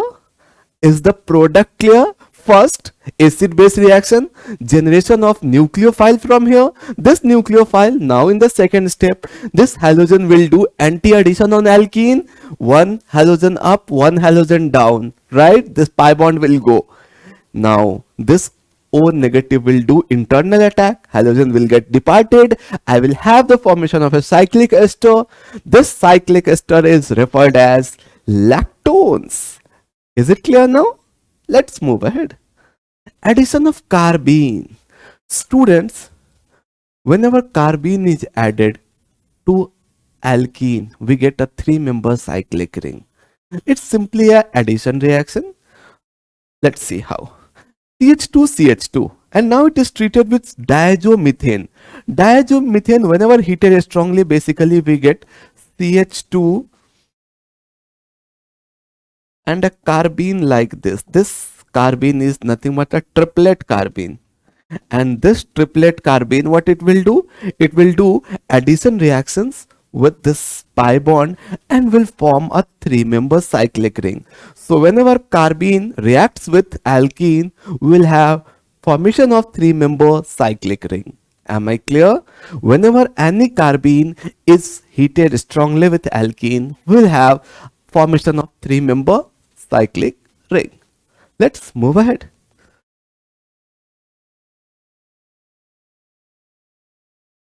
Let's do some questions. First one, I'm having a cyclic alkene and it's treated with NBS. What is the function of NBS? It's a source of Br dot. And what this Br dot will do? This Br dot will do allylic substitution on this alkene. Right? Can I say this carbon and this carbon, these two are the allylic position? On any one of the allylic position, I'm simply going to attach this Br. So we can attach here, right? Okay. The next one, I'm having alkene. It is treated with a reagent bromoform, CHBr3. CHCl3 is chloroform, CHBr3 bromoform. In the presence of base. So first, I will have the reaction of NaOH and CHBr3. CHBr, Br and Br. NaOH, source of OH minus. Can I say it will do acid-base reaction? OH minus will snatch, so I will have C negative, Br, Br, Br. Alpha elimination, I hope you remember it. The first elimination we have studied was this one. CHCl3 treated with OH minus. Now, this leaving group will get departed and I will have formation of dibromocarbene. Right, student? And if I am having carbene, what it will do? It will simply do cyclic addition reaction with alkene. I will have formation of 3-member cyclic ring.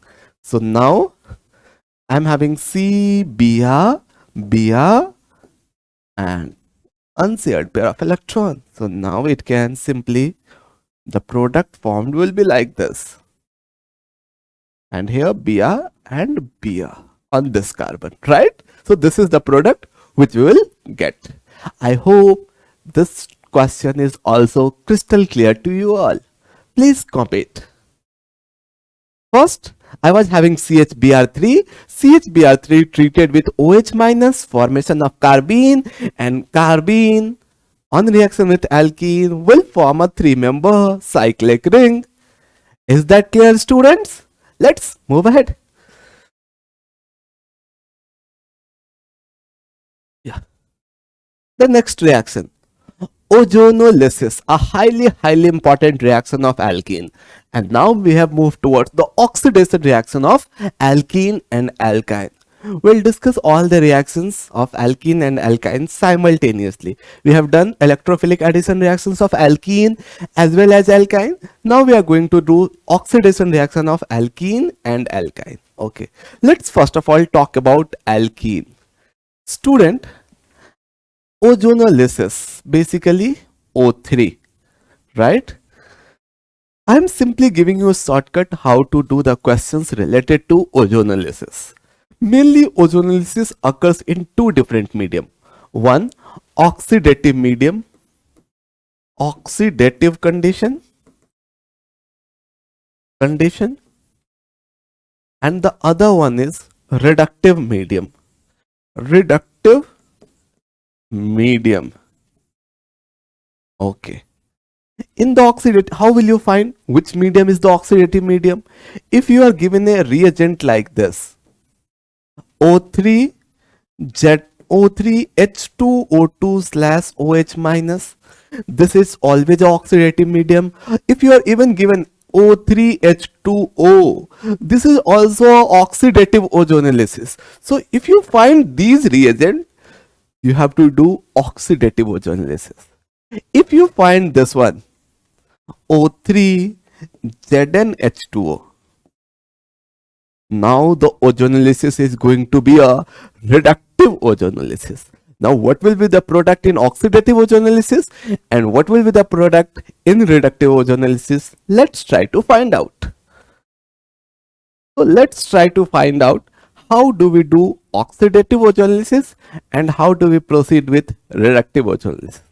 I'm having a carbonyl compound R C H doubly bonded C R R dash. Okay, and now it's treated with O3 slash H2O.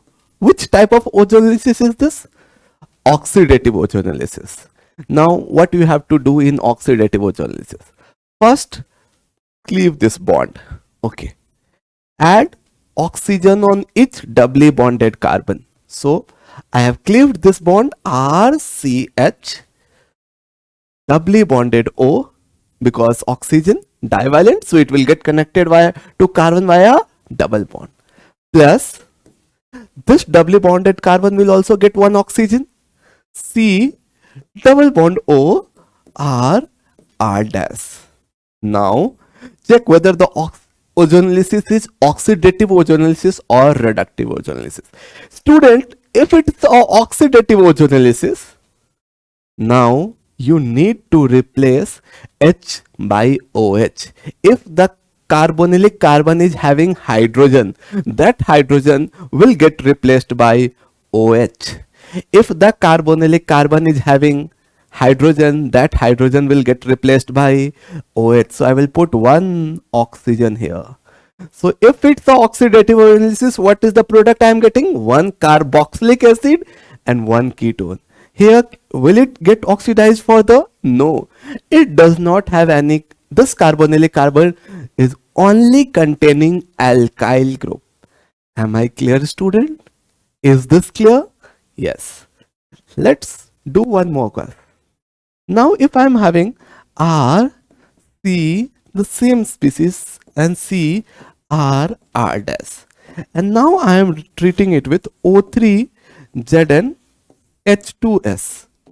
Okay, yes, CH3 twice S. Whenever this zinc is there, whenever you find this zinc, always do reductive ozonolysis. Now here the shortcut. Simply cleave this bond, add oxygen to each doubly bonded carbon. Okay, R C H doubly bond O plus C doubly bond O R R dash. Now if zinc is there, no further reaction. Simply break C double bond C, add oxygen to its doubly bonded carbon. That's it. No further oxidation, because the ozonolysis is a reductive ozonolysis. Reductive ozonolysis. This one, oxidative ozonolysis. Am I clear, students? Let's do few more questions in order to practice. O3ZnH2O. Which type of ozonolysis is this one? Reductive, right? Reductive ozonolysis. You need to simply break C double bond C. So how many cleavages I will have? One from here, one from here, and one from here, right? So simply I will have three similar species, right? Okay. So if I take this carbon, here also doubly bonded carbon was there, and here also doubly bonded carbon. So here also I will have, right? And here also I will have. Same story with this one also, with this carbon also. Doubly bonded, plus, right, students? Okay. Same with this carbon also.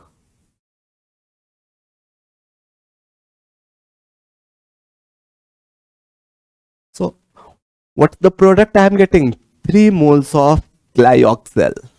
This species C double bond OH, C double bond OH is referred as glyoxal, and I am getting 3 moles of glyoxal if I do reductive ozonolysis of benzene. Am I clear? Let's do one more question. This one. Which type of ozonolysis is this one? Oxidative. In oxidative ozonolysis, what you have to do? Break this one, add oxygen, C double bond CH3 CH3. Okay, this side plus CH3 doubly bonded O. Since the ozonolysis is oxidative ozonolysis, H will get replaced by OH. So here I will have one oxygen. Will it get oxidized? No. The second part is oxidized. Here H is getting replaced by OH. If the carbonylic carbon is containing hydrogen, simply replace H by OH. So one of the product is ketone, the other one is acid. I hope this ozonolysis funda is clear for alkene. Now students, we have to do ozonolysis for alkyne also. Okay, let's try to do it. First, whenever this alkyne is treated with ozone, the first product which I will get is this one, CH3 C doubly bonded O, C doubly bonded OH. Now if the ozonolysis is oxidative ozonolysis, student, what will happen? It will get, this bond will further cleave. I will simply cleave this bond, and now I will have my product as CH3 C double bond O OH. It's getting further oxidized plus HC double bond O OH. So students, in case of alkyne, if I am having oxidative ozonolysis, the alpha dicarbonyl keto, right? And they are at alpha position with respect to each other, will get further oxidized, and I will have the formation of acids. If it's a reductive ozonolysis, simply I will leave to alpha dicarbonyl keto. Let's see it. Which type of ozonolysis? Oxidative or reductive? Reductive ozonolysis. Now, if it's a reductive ozonolysis, I'm simply going to break this bond, and I will have the formation of CH3 C double bond O, C double bond O. So for reductive ozonolysis, no further oxidation. If it's oxidative ozonolysis, I will have the formation of acid. I hope this oxidation reaction of alkene and alkyne in case of ozonolysis is clear. Let's move ahead. Students, now it's time to discuss one more important reactions of alkene, that is hydroxylation reaction. Basically, it's also used as a test for unsaturation. The reagent which we take is cold dilute KMnO4, referred as Bayer's reagent. Dilute alkaline 1% cold KMnO4. The concentration is 1%. Alkaline 1% cold KMnO4 is referred as Bayer's reagent. And what this Bayer's reagent will do with this alkene? Here I will have simply the formation of syn-diol system. Syn-vicinal diol. Syn-vicinal diol. Vicinal means on adjacent carbon. Diol means addition of OH group, right, on the adjacent carbon. So how many OH group will get added? 2 OH groups on the adjacent carbons. Syn, both the OH group will get added to the same side. Syn vicinal diol. Syn means OH group getting added at the same side. Vicinal, OH group getting added to the adjacent carbon. Diol, 2 OH group, right? Now it's pretty clear. I'm having alkene treated with cold dilute KMnO4. I'm having the formation of vicinal diol system. Both the OH are getting added on the same side. So it's a syn addition reaction. syn addition reaction. Am I clear, students? Okay. The same thing even this OSO4 will also do. I will have the formation of syn vicinal diol system. Both KMNO4 and OSO4 will do syn addition reaction, syn hydroxylation of alkene. The unsaturation will go. Okay. Now students, we have a very important reaction, that is the reaction of alkene with per acids. What do we mean by per acids? Let's try to understand this per acid. What do you say? This one as carboxylic acid? Okay. This one CH3 C double bond O OH, acetic acid. Now if I'll do one thing, CH3 C double bond O OOH. This one is acetic acid and this one is per-acetic acid, PAA. Am I clear? Addition. So basically it's CH3CO2H, it's CH3CO3H. Addition of one additional oxygen. And this oxygen is having a peroxy linkage. That's why it's per-acid. Am I clear?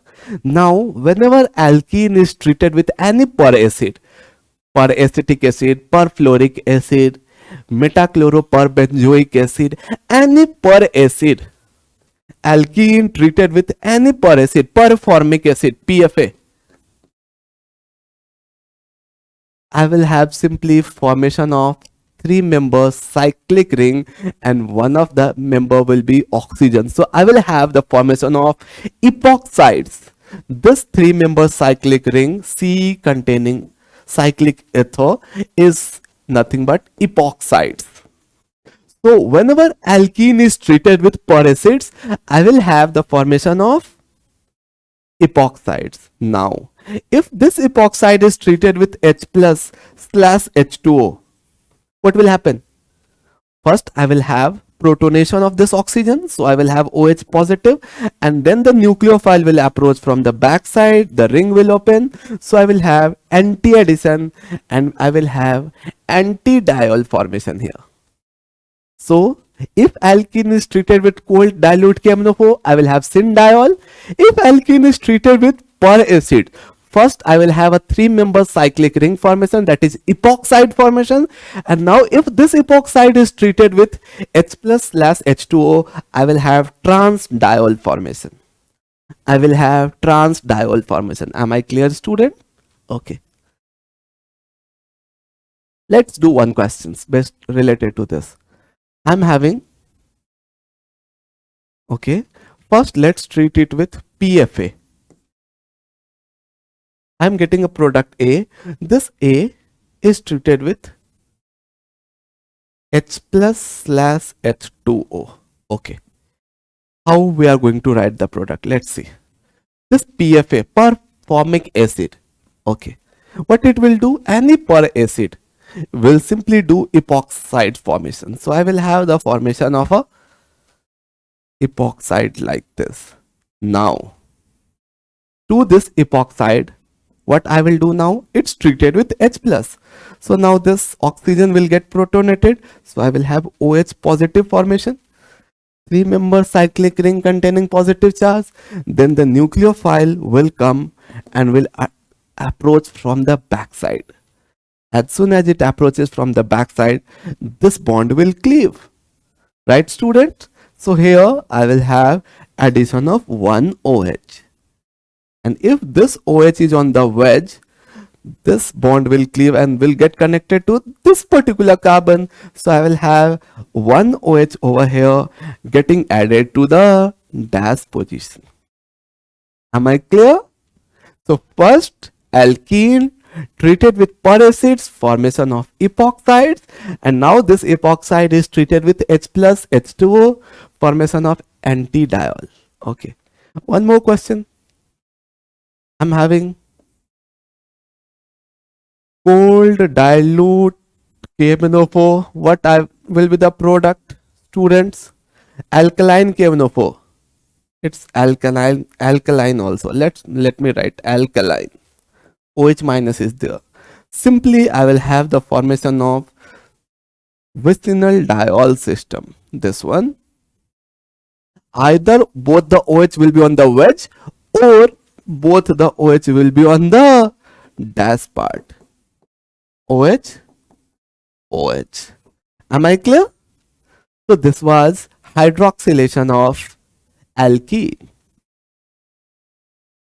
Now, let's study about the reactions with hot cheminophore. Student, hot cheminophore simply behaves like oxidative ozonolysis. The reaction pattern is same. Oxidative ozonolysis. Oxidative ozonolysis. Okay. Now, here I'm having an alkene and it's treated with hot cheminophore. You simply treat hot cheminophore as O3H2O. And what you were doing? First, you were cleaving this C double bonded C. So I'm going to cleave it R C double bond O H plus C double bond O R and R dash, right? Or R dash R double dash. Perfect. Now, if it is oxidative ozonolysis, what was happening there? H was getting replaced by the carbonylic carbon containing hydrogen, and this hydrogen was getting replaced by OH. So what will be the product which will have? Acid plus ketone. I hope this is also crystal clear to you all. We have one more epoxide formation. Whenever this alkene is treated with oxygen in the presence of silver and heated strongly, I will have epoxides formation. And whenever we have a 3-member cyclic ring, the addition of nucleophile is always anti-addition, right? And we will have trans-vicinal diol formation, right? I hope this is also crystal clear. So we get epoxides via two different methods, one through peracids and one by treating alkene with oxygen in the presence of silver and heated strongly. Right, students? Please copy it. So students, that's all about alkene. Here we have discussed even the chemical properties of alkyne also, right? We have done all the electrophilic addition reactions of alkene and alkyne. We have also done the oxidation reactions of alkene and alkyne, right? Now let's discuss few methods through which we can synthesize alkyne. Rest all methods are same, only 1 to 2 methods we are going to discuss, and 1 or 2 important chemical reactions we will discuss, and then this chapter will get over. Okay. General method of preparation of alkyne. The first one, I am having geminal dihalide system. Carbon containing two halogens on the same carbon. Such a system is referred as geminal system. This one is a geminal system. Now, first it is treated with a strong base alcoholic KOH. What this alcoholic KOH will do? It will perform E2 reaction. E2 elimination reaction, elimination. And if it's undergoing E2 reaction, I will have simply removal of one halogen and one beta hydrogen, and both should be anti with respect to each other. So I'm going to remove this halogen and this hydrogen. I will have the formation of now this vinylic halide. Now this vinylic halide is treated with NaNH2. You will say, sir, why not alcoholic KOH? Because students, it's very tough to remove halogen from a vinylic system. Why?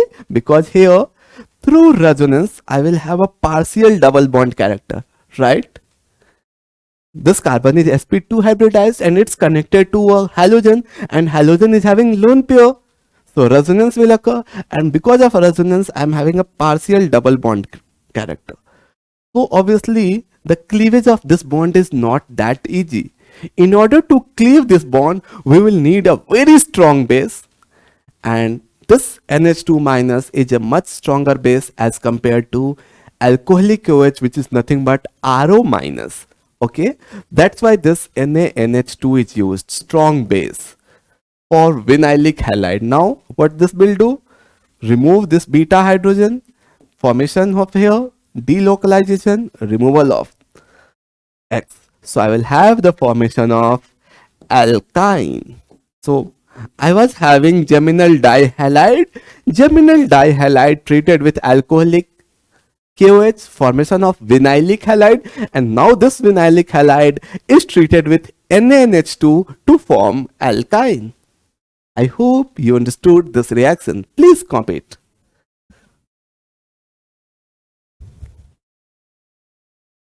The next one, from vicinal dihalide. Okay, I'm having same story. Remove one halogen, one hydrogen, formation of vinylic halides. Then use this strong base. Why this strong base? Because I have to remove halogen from a vinylic system. Alcoholic KOH won't be able to remove this halogen from vinylic halide. That's why I'm using NaNH2. Now this NaNH2 will further remove this halogen and this hydrogen, and I will have one more pi bond. Am I clear? Is this concept crystal clear? Let's move ahead. Dehalogenation. The name itself says dehalogenation. What do we mean by dehalogenation? Removal of all the halogens. So right now, students, I am having a tetrahalidic system. Tetrahalidic system means 4 halogens. And now it's treated with zinc. What this zinc will do? Here also, zinc will undergo oxidation. I will have Zn2 plus 2 electrons. This 2 electron will attack here. I will have the formation of carbon ion, will delocalize. This one will depart. So I will have first, I will have vinylic halide system. Again this zinc will come. Again both the halogen will get departed. So the reaction will occur in 2 different steps. First, I will have the formation of vinylic halide system, and then finally I will have the formation of alkyne. So tetrahalide treated with zinc, we will have alkyne. Tetrahalide treated with zinc, we will have alkyne. Am I clear? Tell me. Is this clear? Okay. Now, combustion. Any hydrocarbon, whenever treated with oxygen, the final product is CO2 plus H2O. Right? Heat of combustion we have studied in GOC. Simply hydrocarbon treated with oxygen, we will have the formation of CO2 and H2O. Student, one more reaction is left. Let me do that also. I am having CH3, C triply bonded CH. Now it's treated with NaNH2. NaNH2. Okay. I'm getting a product A. Now this A is treated with CH3I. I'm getting a product B. Please do this question. This is also important. Terminal alkyne treated with NaNH2.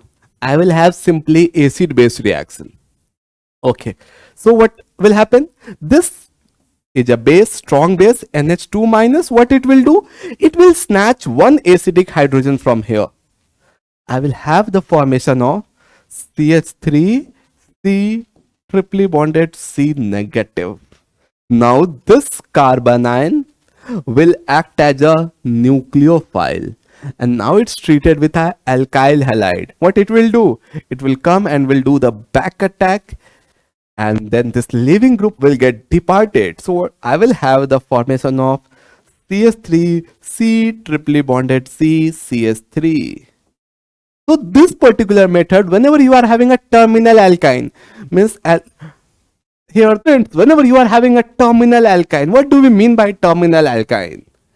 Here basically the chain is terminating at this carbon, right? And here this the terminating carbon is having a triple bond, or is the terminating carbon is a triply bonded carbon, right? So when you are having a terminal alkyne, and if you treat it with NaNH2, I will have simply acid-base reaction, and with this acid-base reaction I will have formation of a nucleophile, and if this nucleophile is further treated with alkyl halide, the reaction will occur via SN2 pathway, and the terminal alkyne will get converted to internal alkyne. This particular pathway is used for alkylation of alkyne. Alkylation means more and more alkyl group is getting added through this method. I'm having a terminal alkyne treated with NaNH2, acid base reaction, formation of C negative. This C negative is treated with or acetylide ion, triply bonded carbon containing negative charge is treated with alkyl halide. I will have the SN2 reaction back attack, halogen will get departed and the terminal alkyne will get converted to internal alkyne. Am I clear, students? Okay. So this is all about hydrocarbon. We have started with alkane, we have done all the GMPs of alkane, then we switched to chemical reactions of alkane. There we had discussed a very important reactions, that is photohalogenation. We had discussed the mechanism, selectivity, reactivity funda. Then we have switched to alkene, and in alkene we had discussed GMPs of alkene. Okay, then we switched to chemical reactions of alkene. In chemical reactions of alkene, we had discussed the most important reaction, that is electrophilic addition reaction, and we had discussed all the possible examples of electrophilic addition reaction. Then we had discussed oxidation reaction of alkene, and then we switched towards alkynes. So students, I hope you enjoyed the lecture. If you have any difficulty, please do mention in the comment box. I'll be very happy to reply to your queries.